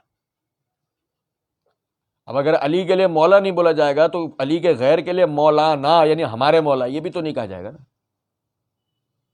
یعنی کہ اگر آپ مولا علی کہنے سے مسئلہ ہے تو مولانا کہنے سے تو بالاولیٰ مسئلہ ہونا چاہیے، وہ تو ہے بھی نہیں مولانا جنہیں مولانا کہا جا رہا ہے معذرت کے ساتھ۔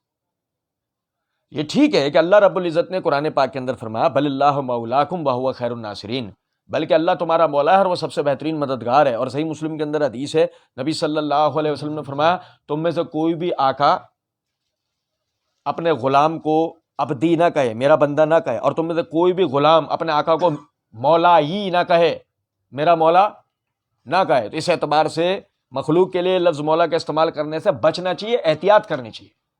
لیکن اگر اس حدیث کی روح ہے کہ جو صحیح بخاری کے اندر حدیث ہے کہ زید رضی اللہ تعالیٰ عنہ کو رسول اللہ صلی اللہ علیہ وسلم نے فرمایا انت اخونا و مولانا، انت اخونا و مولانا، تو ہمارا اسلام میں بھائی اور ہمارا آزاد کردہ غلام ہے۔ اس اعتبار سے اگر کوئی ان کو یعنی کہ سیدنا زید بن حارثہ رضی اللہ تعالیٰ عنہ کو مولا زید بن حارثہ کہہ رہا ہے تو ہم اس کو کہیں گے ٹھیک ہے۔ اور اسی طرح من کنت مولا فہذا علی المولا والی روایت کی وجہ سے اگر کوئی شخص سیدنا علی بن ابی طالب رضی اللہ تعالیٰ عنہ کو مولا علی کہہ رہا ہے تو ہم اس کو بھی اس وقت منع نہیں کریں گے، لیکن ہم یہی کہیں گے کہ پھر میاں توحید والی جو بانسری ہے نا اس کو اٹھا کے ایک طرف رکھ دو، پھر توحید والی باتیں مت کیا کرو بھئی۔ ایسی مزاجی کھیلنا ہے تو بس مزاجی کھیلتے رہو، پھر حقیقی باتیں مت کرو۔ پھر توحید کی بات ہے تو زبان کی احتیاط بھی لازمی ہے، نہ علی کے لیے مولا، نہ زید بن حارثہ کے لیے، نہ کسی اپنے مولانا کے لیے مولا، اس سے بھی پرہیز کریں، اس سے بھی بچنا پھر ضروری ہے۔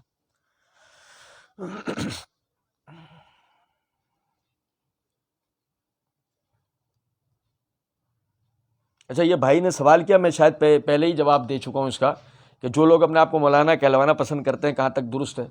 بھائی جو اپنے آپ کو مولانا کہلوانا پسند کر رہے ہیں تو ویسے ہی ہم تو پہلے ہی عرض کیا مولانا کے جو فرائض و واجبات ہیں اور جو شرائط و ضوابط ہیں اس سے جو ہے مولانا کو گزار کے دیکھ لیجئے، اگر وہ مولانا ہیں تو انہیں مولانا کہہ لیجئے، ورنہ مولانا کی بجائے پھر بلانا کہیے۔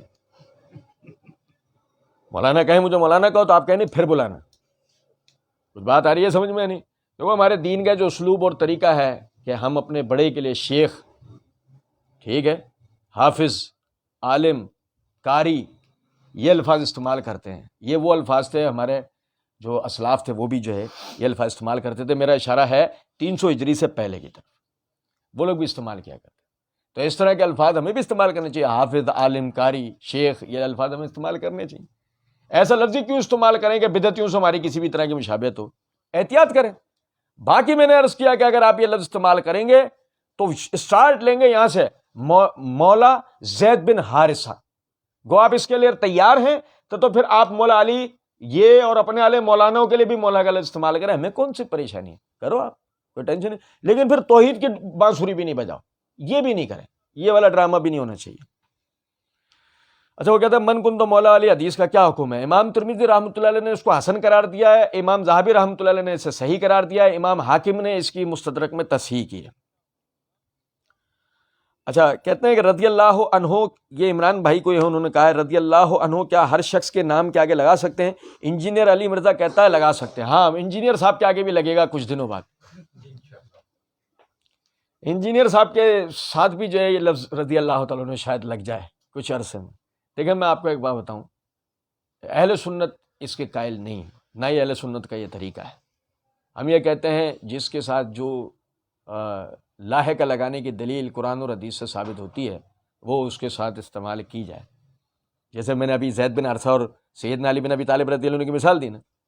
اچھا دیکھیں، اللہ تعالیٰ نے قرآن پاک کے اندر فرمایا سبحان ربک رب العزت عما یصفون والسلام علی المرسلین والحمد للہ رب العالمین۔ سنتے ہیں نا ہم، مولوی صاحب بھی دعا کے آخر میں لازمی یہ پڑھتے ہیں والسلام علی المرسلین، رسولوں پر سلامتی ہو، تو ہم رسولوں کے لیے علیہ السلام کا لفظ استعمال کرتے ہیں۔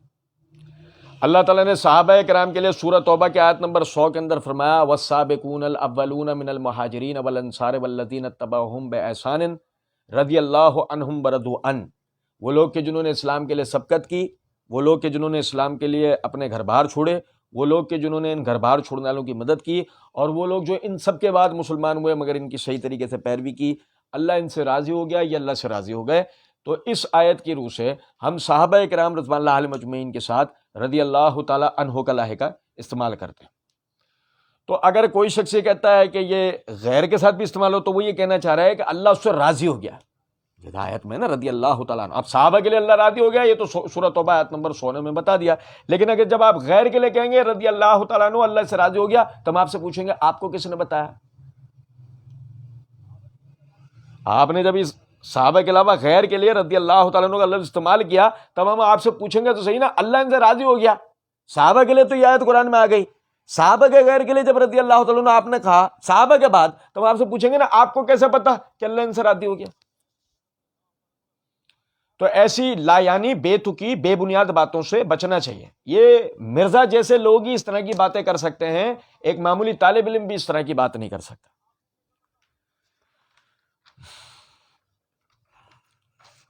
اچھا، حماد بھائی نے سوال کیا ہے کہ امام سورہ فاتحہ رک رک کے نہ پڑھے تو مقتدی کیا کرے؟ دیکھیں میں آپ کو ایک بات بتاؤں، سب سے پہلی تو بات یہ ہے امام بخاری رحمۃ اللہ علیہ نے صحیح بخاری کتاب الصلاۃ کے اندر ایک جگہ باب قائم کیا ہے کہ آمین کے عنوان کے ساتھ، اور اس کے تحت امام بخاری رحمۃ اللہ علیہ ابو ہریرہ رضی اللہ تعالیٰ عنہ یا غالباً عبداللہ بن عمر رضی اللہ تعالیٰ عنہ کا یہ قول لے کر آئے ہیں کہ وہ جب امام جا رہا ہوتا تھا نماز پڑھانے کے لیے تو اسے مخاطب کر کے کہا کرتے تھے کہ دیکھو بھائی ہمیں آمین سے محروم نہ کرنا، ہمیں آمین سے محروم نہ کرنا۔ اس قول سے ابو ہریرہ رضی اللہ تعالیٰ عنہ کے اس عمل سے یہ بات ثابت ہوئی کہ اگر امام کا کوئی عمل اصلاح طلب ہے یا مقتدی اس سے کوئی گزارش درخواست کرنا چاہتا ہے تو اسے بول سکتا ہے۔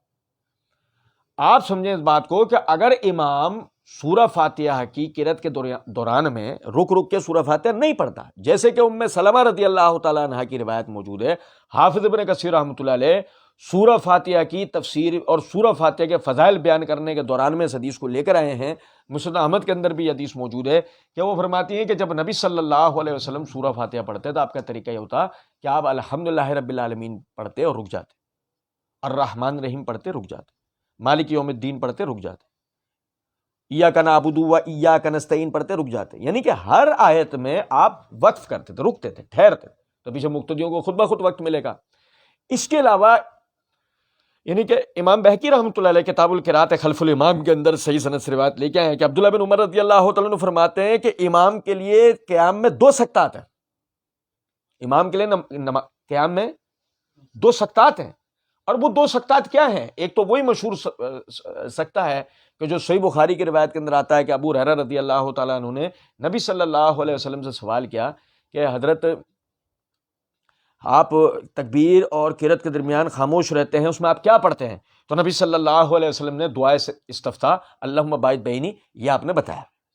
اور جو دوسرا سکتہ ہے وہ قرات کے اختتام کے اوپر نبی صلی اللہ علیہ وسلم کیا کرتے تھے، اور یہ کافی بڑا سکتہ ہوتا تھا.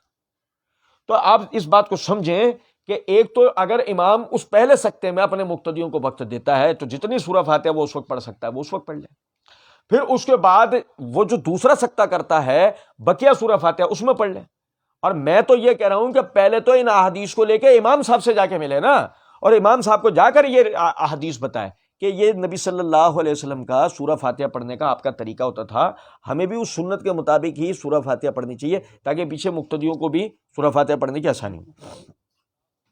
سعد احمد بھائی نے ایک دفعہ، یعنی سعد احمد بھائی نے کہا ایک دفعہ چوچو کہہ دیں. دعا کریں کسی دن مرزا صاحب آمنے سامنے بیٹھے ہوں تو آپ یقین کریں کہ میں آپ کو اس چوچو کی پوری تشریح بتاؤں گا. یہ لفظ ہم نے کہاں سے ایجاد کیا تھا یہ بھی بتاؤں گا انشاءاللہ. اچھا، سفیان امتیاز نے کہا کہ حضرت عمر نے دروازہ گرایا. نہ، حضرت عمر کوئی مزدور تو تھے نہیں جو لوگوں کے دروازے گراتے پھرے. اچھا، آپ کا اگر اشارہ وہ ہے کہ جو فاطمہ رضی اللہ تعالی عنہا کے حوالے سے بیان کیا جاتا ہے تو وہ سفید جھوٹ ہے. کوئی آدمی بھی اگر مثال کے طور پہ آپ کو یہ روایت بیان کرتا ہو کہ سیدنا عمر رضی اللہ تعالیٰ نے فاطمہ رضی اللہ تعالیٰ عنہا کا دروازہ گرایا ہے، جلایا، کیا ایسا کوئی کام، اس کو بولے اس کی صحیح سند لے کر آؤ. چیلنجنگ بات ہے یہ.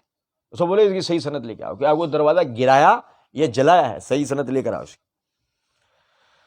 اچھا، وہ عمر بھائی نے سوال کیا ہے کہ اگر کسی نے چوری کی اور دنیا میں سزا نہ ملی اور اس نے توبہ کر لی تو آخرت میں کیا بنے گا؟ آخرت میں اس کا معاملہ اللہ کے اوپر ہے. ہم کیا بتا سکتے ہیں کہ آخرت میں اس کا کیا بنے گا؟ اچھا، آپ نے خود اپنے سوال کے اندر یہ بات کی کہ اس نے توبہ تو کر لی ہے نا. اور صحیح مسلم کتاب الایمان کے اندر حدیث ہے، نبی صلی اللہ علیہ وسلم نے فرمایا کہ اسلام لے آنا پچھلے تمام اعمال کی طرف سے یعنی کہ کافی ہو جاتا ہے. وجہ کیا ہے کہ آدمی توبہ کر لیتا ہے. تو توبہ کر لینے سے پچھلے تمام جو اعمال ہیں ان کی کفایت ہو جاتی ہے.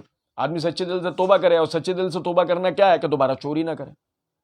اگر مثال کے طور پہ ایک آدمی نے چوری کی، توبہ کر لی، پھر چوری کی، تو یہ نہیں کہ اس کا پہلا والا تو وہ گناہ دھل گیا تھا، اب دوسرے سے کہانی شروع ہوگی تو یہ پہلا گنا جائے گا. ایسا نہیں ہے، بلکہ اب وہ پہلا بھی رینیو ہو جائے گا اور یہ 2 گناہ گنے جائیں گے. پھر وہ دوبارہ چوری کرے گا تب یہ 3، پھر 4، پھر 5، پھر 6، یہی دیگر گناہوں کا معاملہ ہے.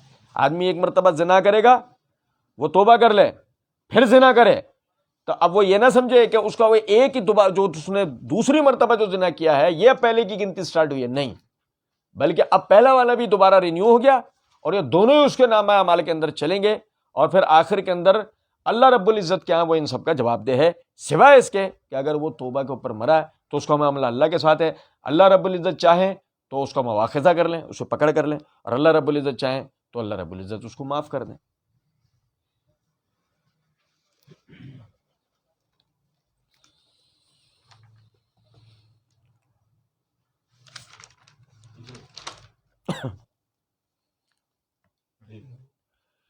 اچھا، یہ محمد عمیر بھائی نے سوال کیا کہ عشاء کی نماز کی سنتوں میں قیام اللیل کر سکتے ہیں اگر تہجد نہ پڑھنی ہو تو؟ نہیں بھائی جان، نہیں ہوگا قیام اللیل.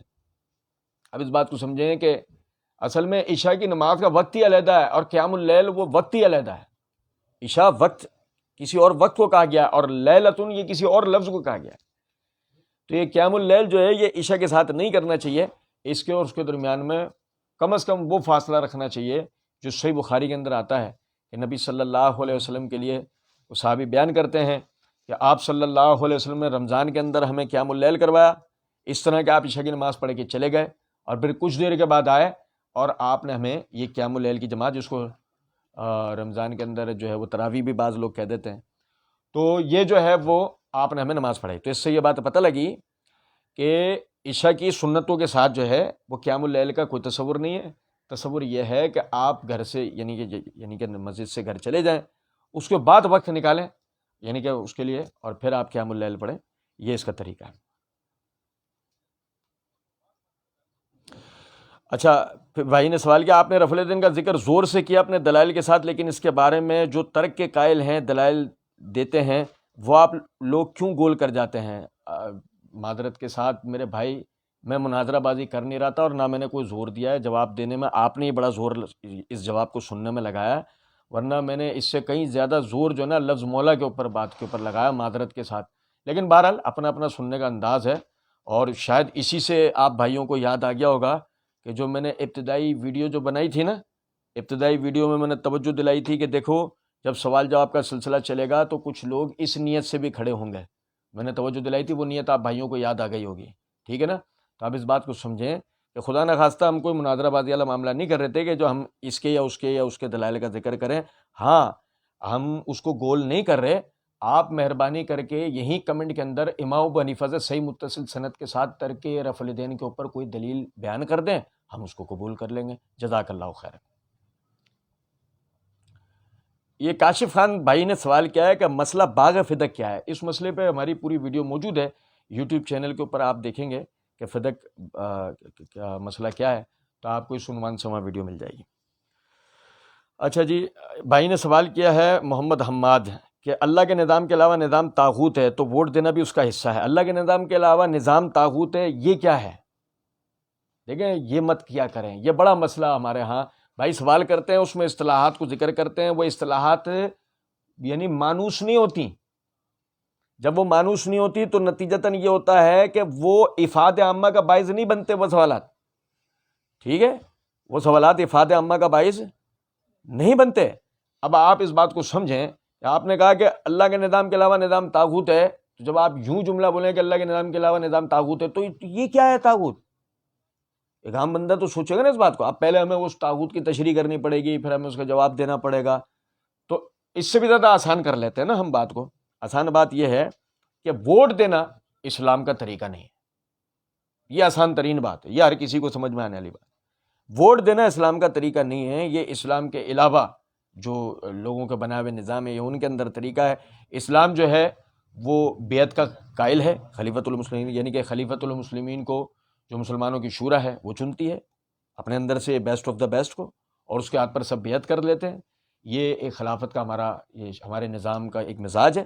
ووٹ دینے کا طریقہ ہمارا طریقہ نہیں ہے، تو اس کی اصلاح کی کوشش کرنی چاہیے، لیکن یہ کہنا کہ جی یہ طاغوتی نظام ہے، فلاں نظام ہے، فلاں نظام ہے، یہ بات میری ہمیشہ یاد رکھیں، بغیر اصلاحی کوشش کے فتویٰ بازی سے پرہیز کیا کریں۔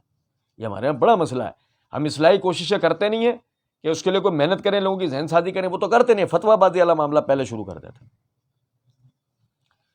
محمد عمر بھائی نے سوال کیا ایک رکعت وتر پڑھنا جائز ہے؟ اس موضوع پہ ہماری پوری ویڈیو ہے، آپ دیکھیں گے، معرفت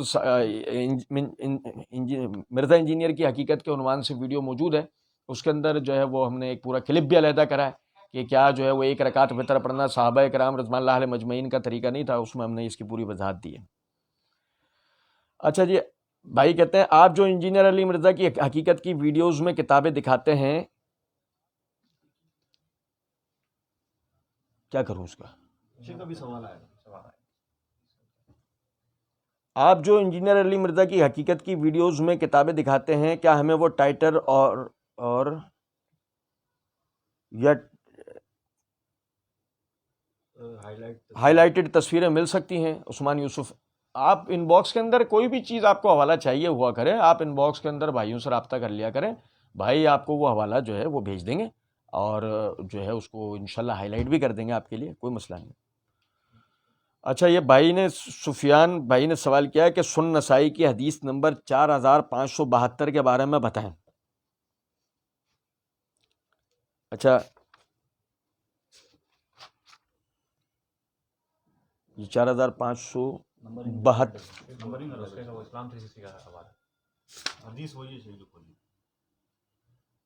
اچھا، اس حوالے سے تو الحمدللہ ہماری ویڈیو موجود ہے، یہ آپ بھائی مرزا انجینئر کی حقیقت کے عنوان سے دیکھیں گے نا، اس کے اندر کیا معاویہ رضی اللہ تعالیٰ عنہ لوگوں کو حرام مال کھانے کا حکم دیا کرتے تھے، اس حوالے سے آپ وہ دیکھیں گے تو الحمدللہ جو نا ویڈیو موجود ہے، آپ اس کے اندر دیکھ لیجیے گا۔ اچھا، یہ بھائی نے سوال کیا، اہل حدیث مساجد میں جو رمضان میں قیام اللیل ہوتا ہے جماعت سے، وہ قیام اللیل جائز ہے؟ میرے بھائی میں نے عرض کیا ہے کہ ہمارے ہاں مساجد میں طریقہ یہ ہے کہ 3 یا کم از کم 2 جماعتوں کا سلسلہ ہوتا ہے، ٹھیک ہے۔ ایک جماعت جو ہے وہ یعنی کہ ابتدا عشاء کے فوراً بعد ہوتی ہے، اور دوسری جو جماعت ہے وہ رات دیر کے اندر یعنی ہوتی ہے، ٹھیک ہے نا۔ تو لہٰذا اس بات کو آپ سمجھیں کہ میں نے جیسے عرض کیا، حدیث کے اندر بھی یہ الفاظ ہیں کہ نبی صلی اللہ علیہ وسلم آپ قیام اللیل کے بعد مسجد سے چلے جایا کرتے تھے، اور پھر واپس آ کر جو ہے آپ قیام اللیل کی آپ نے جماعت کرائی۔ پھر آخری سال میں یہ ہوا کہ آپ نے دوسرے دن فوراً نہیں آئے بلکہ کچھ دیر کر کے آئے، اور تیسرے دن اس سے بھی زیادہ دیر کر کے آئے، یہاں تک کہ صحابہ کرام رضوان اللہ علیہ مجمعین کہتے ہیں کہ ہمیں یہ ڈر لاحق ہوا کہ کہیں ہماری فجر کی نماز نہ نکل جائے، اتنا لمبا اس دن قیام اللیل ہوا۔ تو آپ صلی اللہ علیہ وسلم نے یہ تینوں ہی طریقے کر کے امت کے لیے بتا دیا کہ جس کو جس وقت بھی یہ نماز پڑھنے کی آسانی ہو رات کے ایام میں، یعنی جس کو لیل کہا جاتا ہے، رات کے ایام میں جس کو بھی یہ نماز پڑھنے کی آسانی ہو نماز پڑھ لے۔ اور صحیح بخاری کتاب الصیام کے اندر حدیث ہے کہ نبی صلی اللہ علیہ وسلم نے فرمایا، جس نے رمضان کے دنوں کے اندر روزہ رکھا اور اس کی راتوں میں قیام کیا، اللہ رب العزت اس کے پچھلے تمام گناہ معاف کر دیتا ہے۔ اس سے بھی یہ بات واضح ہو جاتی ہے کہ اس نماز کو جماعت کے ساتھ پڑھنے میں اجر و ثواب زیادہ ہے۔ رمضان میں اس نماز کو جماعت کے ساتھ پڑھنے میں اجر و ثواب زیادہ ہے، لہذا جو ہے اس کا جو ہے قیام اللیل کا بھی اہتمام ہو اور با جماعت بھی ہو، یہ طریقہ ہے۔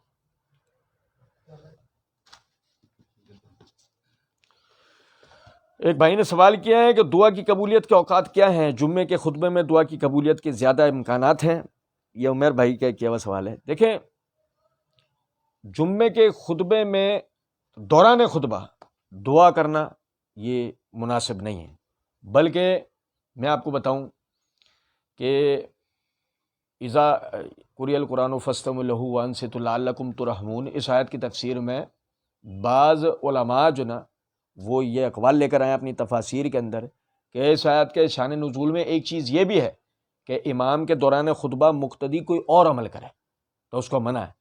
استماع و انصات کا حکم ہے، یعنی کہ اس کی طرف غور کیا جائے، امام جو کہہ رہا ہے اس کی طرف غور کیا جائے اور خاموش رہا جائے۔ تو یہ خطبے کے دوران میں دعا کرنا سے پرہیز کرنا چاہیے، سوائے اس کے کہ امام دعا کرے تو اس کے ساتھ آمین کہا جا سکتا، خود سے جو نا آگے بڑھ کر کوئی کلام یہ مناسب نہیں، ٹھیک ہے۔ ہاں، ایک کلام اور بھی جائز ہے، اور وہ ہے دعا کے لیے کہنا۔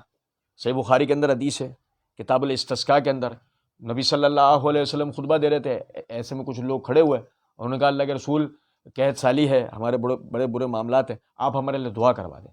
تو خطبے کا کہا جا سکتا ہے، لیکن اس میں بھی شرط یہ ہے کہ جب امام بیٹھتا ہے، سکتہ لیتا ہے نا، بیٹھ کے کھڑا ہوتا ہے، یا تو اس کے منبر پر بیٹھنے سے پہلے اسے کہہ دیا جائے، جب وہ سکتہ لیتا ہے اس وقت کہہ دیا جائے۔ یہ 2 اوقات میں اس کو دعا کے لیے کہا جا سکتا ہے۔ دوران خطبہ مقتدی کو یعنی کہ جو سامعین ہیں ان کو ہر قسم کے عمل سے بچنا چاہیے۔ اور رہ گئے کہ قبولیت کے اوقات بہت سارے آتے ہیں، صحیح احادیث کے اندر یہ بھی ہے کہ اذان کے فوراً بعد درود پڑھ کے اور اذان کے بعد کی جو دعا ہے وہ پڑھ کے دعا کی جائے، اللہ رب العزت کی بارگاہ میں قبول ہوتی ہے۔ جمعے کے دن ایک ساعت ایسی آتی ہے کہ جو بندہ دعا کرتا ہے اللہ کی بارگاہ میں قبول ہوتی ہے۔ سنیں ابن ماجہ کے اندر حدیث ہے کہ فرض نماز کے بعد اللہ کو اپنے بندے کے خالی ہاتھ لوٹاتے حیا آتی ہے، تو اس سے پتہ لگا فرض نماز کے بعد بھی دعا کی قبولیت ہوتی ہے۔ اور میرے بھائی اصل بات تو یہ ہے کہ جو اللہ رب العزت نے سورہ بقرہ کے اندر فرمایا وَإِذَا سَأَلَكَ عِبَادِي عَنِّي فَإِنِّي قَرِيبٌ أُجِيبُ الدَّعْوَةَ الدَّاعِ إِذَا دَعَانِ، جب میرے بندے تم سے میرے متعلق سوال کریں آپ ان سے کہیں میں ان کے قریب ہوں، جب کوئی دعا کرنے والا مجھ سے دعا کرتا ہے میں اس کی دعا کو قبول کرتا ہوں۔ تو اس سے پتہ لگا اللہ پہ بھروسہ کر کے جس وقت بھی آپ اللہ رب العزت کو پکاریں گے انشاءاللہ اللہ رب العزت آپ کی دعا کو قبول کرے گا، اور وہ نعمت آپ کو عطا کرنے کے لائق ہے تو آپ کو عطا کرے گا، ورنہ اس کا نعمت بدل دے گا، ورنہ آخرت میں آپ کے لیے آپ اس دعا کے عوض آپ کے لیے اجر بنا دے گا۔ اچھا، یہ بھائی نے سوال کیا ہے، ماشاءاللہ عمیر بھائی تو پورا رجسٹر بھر کے بیٹھے ہیں، بہت سارے سوالات کیے عمیر بھائی نے آج۔ تو عمیر بھائی نے پھر سوال کیا، عصر کے بعد 2 رکعتیں پڑھنا علیحدہ سے ثابت ہیں یا ظہر کے بعد کی قضا رسول اللہ صلی اللہ علیہ وسلم پڑھا کرتے تھے؟ صحیح مسلم کے اندر حدیث ہے، ام سلمہ رضی اللہ تعالیٰ نے فرماتی ہیں کہ نبی صلی اللہ علیہ وسلم نے عصر کے بعد 2 رکعت پڑھی اور ہم بڑے حیران ہوئے۔ آپ ہمیں عصر کے بعد نماز سے روکا کرتے تھے. تو مجھے تھا کہ نماز مکمل کریں گے تو میں آپ سے سوال کروں گی. تو جیسے ہی آپ نے نماز مکمل کی تو میں نے آپ سے سوال کیا کہ حضرت آپ ہمیں عصر کے بعد نماز پڑھنے سے منع کرتے ہیں اور خود آپ نے عصر کے بعد 2 رکعت پڑھی ہیں. تو نبی صلی اللہ علیہ وسلم نے فرمایا کہ میرے پاس قبیلہ بنو عبد القیس کے کچھ لوگ آ گئے تھے ظہر میں ان کے ساتھ باتوں میں مصروف ہو گیا تھا، اس کی وجہ سے میں یہ 2 رکعت فرض کے بعد کی نہیں پڑھ پایا تھا، وہ میں نے اب پڑھی ہے. تو اس سے پتہ لگا کہ نبی صلی اللہ علیہ وسلم عام طور پہ اگر عصر کے بعد جو 2 رکعتیں پڑھتے تھے وہ ہوتی تھی جو ظہر کے بعد آپ پڑھ نہیں پائے ہوتے تھے، وہ آپ عصر کے بعد پڑھ لیا کرتے تھے.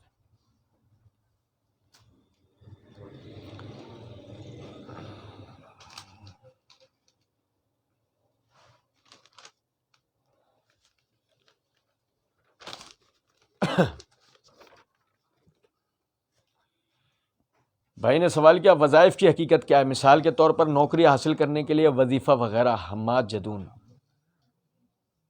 اللہ تعالیٰ آپ کو اپنی برکتوں سے نوازے. اصل میں دیکھیں میں آپ کو بتاؤں، وظائف لفظ وظیفے کی جمع ہے اور یہ مترادف بعض مرتبہ استعمال ہوتا ہے اس مسنون دعاؤں کے کہ جو نبی صلی اللہ علیہ وسلم سے ثابت ہے. یاد رکھیں اس بات کو کہ سب سے بڑا جو وظیفہ ہے، سب سے بڑی جو دعا ہے وہ درود پڑھنا ہے. سب سے بڑی دعا کیا ہے؟ درود پڑھنا ہے. یہ سب سے بڑی دعا، سب سے بڑا وظیفہ ہے. لیکن وہ درود بھی اگر اللہم صلی علی محمد و علی آل محمد کما صلیت علی ابراہیم و علی آل ابراہیم انک حمید مجید، اللہم بارک علی محمد و علی آل محمد کما بارکت علی ابراہیم و علی آل ابراہیم انک حمید مجید. اور صحیح بخاری صحیح مسلم کی روایت میں ایک صیغہ کے اضافت کے ساتھ و اصحابہ و ازواجہ و ذریاتہ اجمعین کے الفاظ کے ساتھ جو ہے، ان 2 صیغوں کے علاوہ درود پڑھنا نبی صلی اللہ علیہ وسلم سے کوئی اور درود پڑھنا ثابت نہیں ہے. اب دیکھیں کہ جب ہم یہ جملہ بول رہے ہیں، جب ہم یہ پڑھ رہے ہیں کہ درود پڑھنا سب سے بڑا وظیفہ ہے، سب سے پہلا اور بنیادی وظیفہ ہے، تو اس وقت کوئی یہ نہ سمجھ لے کہ کوئی سا بھی درود. بالکل اسی طریقے سے جب ہم کہیں کہ وظیفہ وہ صحیح احادیث سے جو کہ مسنون ہے، ثابت شدہ ہے، تو وہ تو پڑھا جا سکتا ہے. لیکن وظیفے کے نام سے بازار میں جو کتابیں چھپ رہی ہوتی ہیں، مجموعہ وظائف، آدمی لیا ہے اس کا رٹا مارنا شروع ہو جائے، تو اس کی کوئی شرعی حیثیت نہیں ہے. یاد رکھیں ہر وہ دعا کہ جو قرآن اور صحیح حدیث سے ثابت ہے اس کو پڑھا جا سکتا ہے. آپ کو اگر نوکری وغیرہ کا معاملہ ہے تو آپ دعا پڑھا کریں، یا ربی لما انزلت الیہ من خیر فقیر. قرآن پاک میں اللہ رب العزت نے موسیٰ علیہ السلام کی دعا ذکر کی ہے اس وقت کی کہ جب موسیٰ علیہ السلام جو ہے وہ مصر سے اور مدائن جو ہے وہ آ گئے تھے، اور یہاں آنے کے بعد جو ہے آپ جو ہے وہ بالکل بیار و مددگار تھے اس وقت، اور کوئی بھی آپ کا پرسان حال نہیں تھا. اور ایسی حالات میں آپ نے شعیب علیہ السلام کی بیٹیوں کی مدد بھی کی تھی اور ان کو کنویں سے پانی بھر کے دیا، اور کیفیت یہ تھی کہ کوئی اس وقت بھی آپ کو پوچھنے والا نہیں تھا.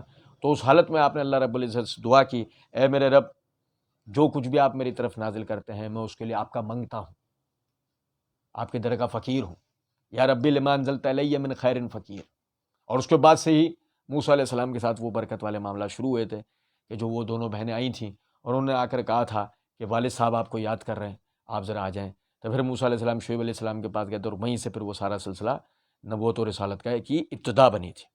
تو میرا مقصد بتانے کا اعتبار سے یہ ہے کہ جو ہے یہ تو ایک میں نے آپ کو ایک اشارہ دے دیا ہے کہ آپ یہ دعا پڑھیں، ربنا آتنا فی الدنیا حسنۃ وفی الآخرۃ حسنۃ وقنا عذاب النار. یہ دعا بھی پڑھی جا سکتی ہے، اور اردو میں بھی آپ دعا کر سکتے ہیں. ہر فرض نماز کے بعد اللہ رب العزت سے یہ جو فراخی رزق کی جو ہے دعا کریں، انشاءاللہ اللہ رب العزت آپ کے ساتھ آسانی کرے گا. اور میں یہاں آپ کو ایک نقطہ اور بھی بتاتا جاؤں کہ یہ مسئلہ آپ کے ساتھ ہی نہیں ہے بھائی جان، یہ کام کاروبار کے مسئلے پورے پاکستان کے ساتھ ہیں کہ کل کو آپ یہ سمجھنا شروع ہو جائیں میرے اوپر کسی نے جادو کر دیا ہے، پورے ملک پہ کر دیا ہے، آپ اکیلے پہ نہیں، کہ آپ ٹینشن مت لیں. تو عادل احمد بھائی نے سوال کیا آپ مفتی طارق مسعود کے جھوٹ کب لوگوں کے سامنے لائیں گے؟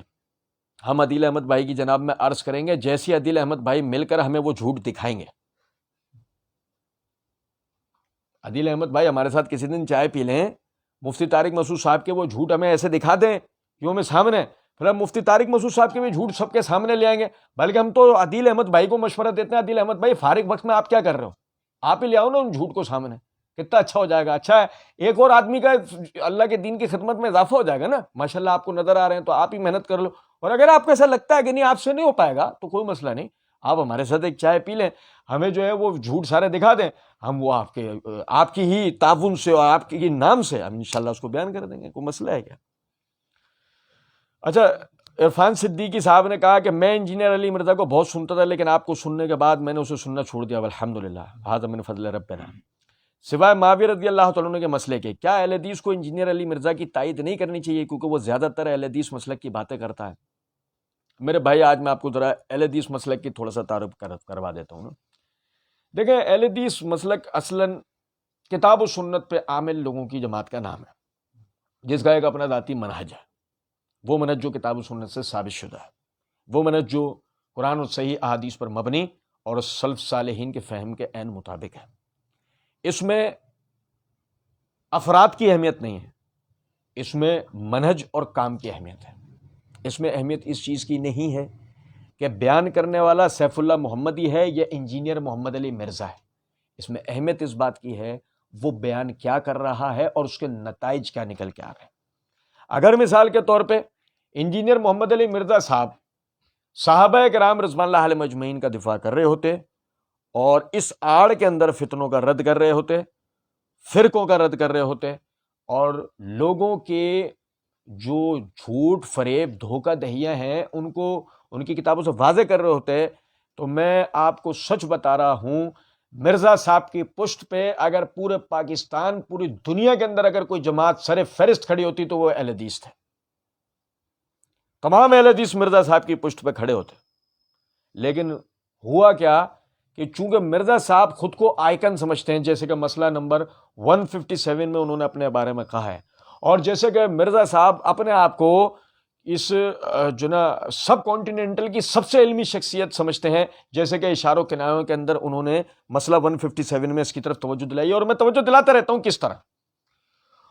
بلکہ مرزا صاحب نے مسئلہ 170 کے اندر یہ بھی کہا ہے کہ سلف صالحین نے جو علم بیان کیا تھا نا وہ سمجھائی میں نے. تو آپ سمجھیں ذرا اس بات کو کہ اہل حدیث حضرات والی اگر مرزا صاحب باتیں کر رہے ہوتے ہیں اور اہل حدیث کو ان کی تائید کرنی چاہیے تھی, تو مرزا صاحب تو خود کہہ چکے ہیں جو سلف صالحین بیان کرتا ہے اسے تو بتاتا ہی میں ہوں, تو اہل حدیث کس کھاتے میں؟ بھائی اہل حدیث کی کوئی حیثیت بچی؟ اب مرزا صاحب تو کہہ رہے ہیں بتایا ہی میں نے. آپ کہہ رہے ہیں سوال کے اندر وہ زیادہ تر اہل حدیث مسلک کی باتیں کرتا ہے. وہ مرزا صاحب کب کہہ رہے ہیں بات کہ وہ اہل حدیث مسلک کی باتیں کرتا ہے؟ وہ تو کہتے ہیں سلف نے جو کہا وہ سمجھا ہی میں نے.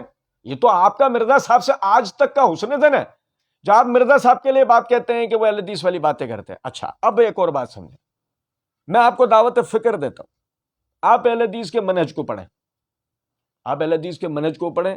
اگر آپ اہل حدیث کے منہج کو پڑھ لیں گے, میں شرطیہ یہ بات کہتا ہوں, آپ مجھے دنیا کے کسی بھی کونے میں بلا کے مرزا صاحب کے ساتھ اور ایک معتدل مرزا صاحب کا مقرر شخص بٹھا دیں, مرزا صاحب ثابت کریں اس بات کو کہ مرزا صاحب کا بیان کردہ کوئی ایک مسئلہ بھی مسلک اہل حدیث کی نمائندگی کرتا ہے تو جو چور کا حل وہ میرا. میں ثابت کروں گا کہ مرزا صاحب کا بیان کردہ ہر ایک مسئلہ روافض کی نمائندگی کرتا ہے. میں نے کیا کہا, میرے جملے کو غور سے دوبارہ سن لیں, میں لائیو دہرا رہا ہوں کہ مرزا صاحب نے کوئی مسئلہ کبھی اہل حدیث حضرات کا بیان کیا ہو, مرزا صاحب نے اہل حدیث حضرات کا کوئی عقیدہ نظریہ بیان کیا,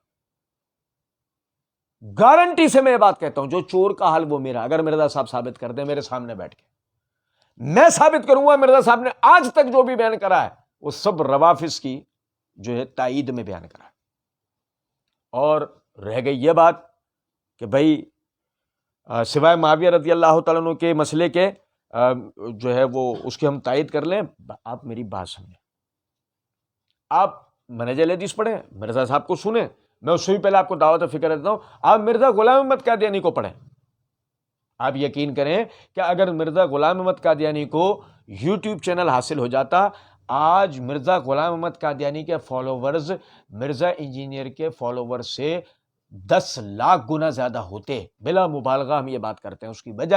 اس کی وجہ یہ ہے مرزا غلام احمد قادیانی عربی زبان کے بارے میں جانتے تھے, مرزا غلام احمد قادیانی فارسی کے بارے میں جانتا تھا, مرزا غلام احمد قادیانی عربی قوائف وغیرہ پڑھا ہوا تھا, فقہ کا علم تھا اس کو تھوڑا بہت. علوم الہیہ کے بارے میں اس کو تھوڑا بہت معلوم تھا، مدرسے کا پڑھا ہوا آدمی تھا، مشکات سے بخاری وغیرہ کچھ کتابیں حدیث کی پڑھ رکھی تھی. یہی وجہ جب بات کرتا تھا تھوڑا بہت اس کا کوئی علمی پیمانہ بن جایا کرتا تھا، پھر اس کا رد کرنے میں بھی مزہ آتا تھا. لیکن مرزا جہلمی کا تو مسئلہ یہ ہے، مرزا جہلمی کا مسئلہ یہ ہے کہ اگر اس سے پوچھا جائے عربی کا معنی بتاؤ، کس کے؟ عربی زبان ہے نا، عربی زبان، عربی کا معنی بتاؤ، میں گارنٹی سے بات کرتا ہوں مرزا صحیح نہیں بتا سکتا. آج یہ ہماری سن لے نا ویڈیو، کل تیاری کر لے، پرسوں ہمارے سامنے بیٹھ کے نہیں بتا سکتا. آج ہماری یہ ویڈیو سن لے، یہ ہم نے سوال کیا، مرزا نے سن لیا، رات کو بیٹھ کے جواب اس کو سب بتا رہا ہوں، بیٹا بیٹا دیکھیے، بیٹا یوں، بیٹا یہ دیکھ، وہ پوچھے تو ایسے بولنا، بیٹا بیٹا بیٹا بیٹا، جی ابو، جی جی ابو، جی ابو، انگوٹھا منہ میں، ابو جی. لیکن اگلے دن جب ہمارے سامنے بیٹھے گا اور مجھے عربی زبان کا معنی بتا، مرزا جی اگر بتا دیں، نہیں سمجھ رہے بات کو. یہ معذرت کے ساتھ آپ اب نے کہا نا کہ ہمیں انجینئر مرزا کی تائید کرنی چاہیے. اور میرے بھائی، ہم اللہ کی قسم، اللہ کی قسم، امت مسلمہ ابھی اتنی معذور نہیں ہوئی کہ ایک آدمی اسلاف امت کے اوپر انگلی اٹھائے، صحابہ کرام، تابعین، تبع تابعین کے حوالے سے بکواس کرے، اور امت جو ہے وہ صرف اس نام کے اوپر کہ فلاں کام اس نے اچھا کیا ہے، فلاں کام اچھا کیا ہے، اس کو تمغے دینا شروع ہو جائے. میرے بھائی، پھر مرزا غلام احمد قادیانی نے آریہ سماجیوں سے مناظرے جیتے ہیں، عیسائیوں سے مناظرے جیتے ہیں، ملحدین سے مناظرے جیتے ہیں، بعض فرقوں سے بھی مناظرے جیتے ہیں. تو کیا مرزا قادیانی کو بھی سر پہ بٹھا لیں؟ ایسا نہیں ہے طریقہ. میری باتوں سے دل شکستہ مت ہوئیے گا، میری باتوں کا برا نہیں مانیے گا، یہ مت سمجھے گا میں کوئی تکبر کی بنیاد پہ یہ بات کر رہا ہوں. ہم مرزا صاحب کے تکبر کو توڑ رہے ہیں. جو مرزا صاحب اپنی جان کے اندر ہی فرعون بن کے بیٹھ گئے نا، ہم اس کو توڑ رہے ہیں. ہم یہ بتانا چاہ رہے ہیں کہ آپ سمجھیں اس بات کو، مرزا صاحب نہ تو اہل حدیث تھے، نہ ہیں، نہ کبھی ہو سکتے ہیں الا ماشاءاللہ، اور نہ ہی مرزا صاحب کو اہل حدیثوں کی نمائندگی کر رہے ہیں کہ جو آپ کو یہ ہو کہ جی ہمیں ان کی تائید کرنی چاہیے یا آپ کو ان کی تائید کرنی چاہیے. بلکہ میں آپ کو یہ کہوں گا، آپ کتاب و سنت کا مطالعہ کریں. میں یہ نہیں کہوں گا آپ مرزا انجینئر کو یا کسی کو نہ سنیں، ہم ایسے، ہماری دعوت نہیں ہے. ہم نہیں کہتے کسی کو کہ فلاں فلاں کو نہ سنیں. ہم تو بس صرف اتنا کہتے ہیں جس کو چاہے سنیں، لیکن علماء کے ساتھ رابطے میں رہیں، کتابوں کا مطالعہ کرتے رہیں، جو حوالہ جات سامنے والا دیتا ہے اس کی تحقیق لازمی کیا کریں. ٹائم زیادہ ہو چکا ہے بھائیوں، سے بس یہیں سے الوداع چاہیں گے. بقیہ اگر آپ کے کوئی سوالات رہ گئے ہوں گے تو اگلی سوالات و جوابات کی نشست کو انہی آپ کے سوالات سے سٹارٹ کریں گے، اور انشاءاللہ اسی طریقے سے پھر اللہ توفیق دے گا، ہم انشاءاللہ دین کو سیکھیں گے، سمجھیں گے. وما علینا الا البلاغ.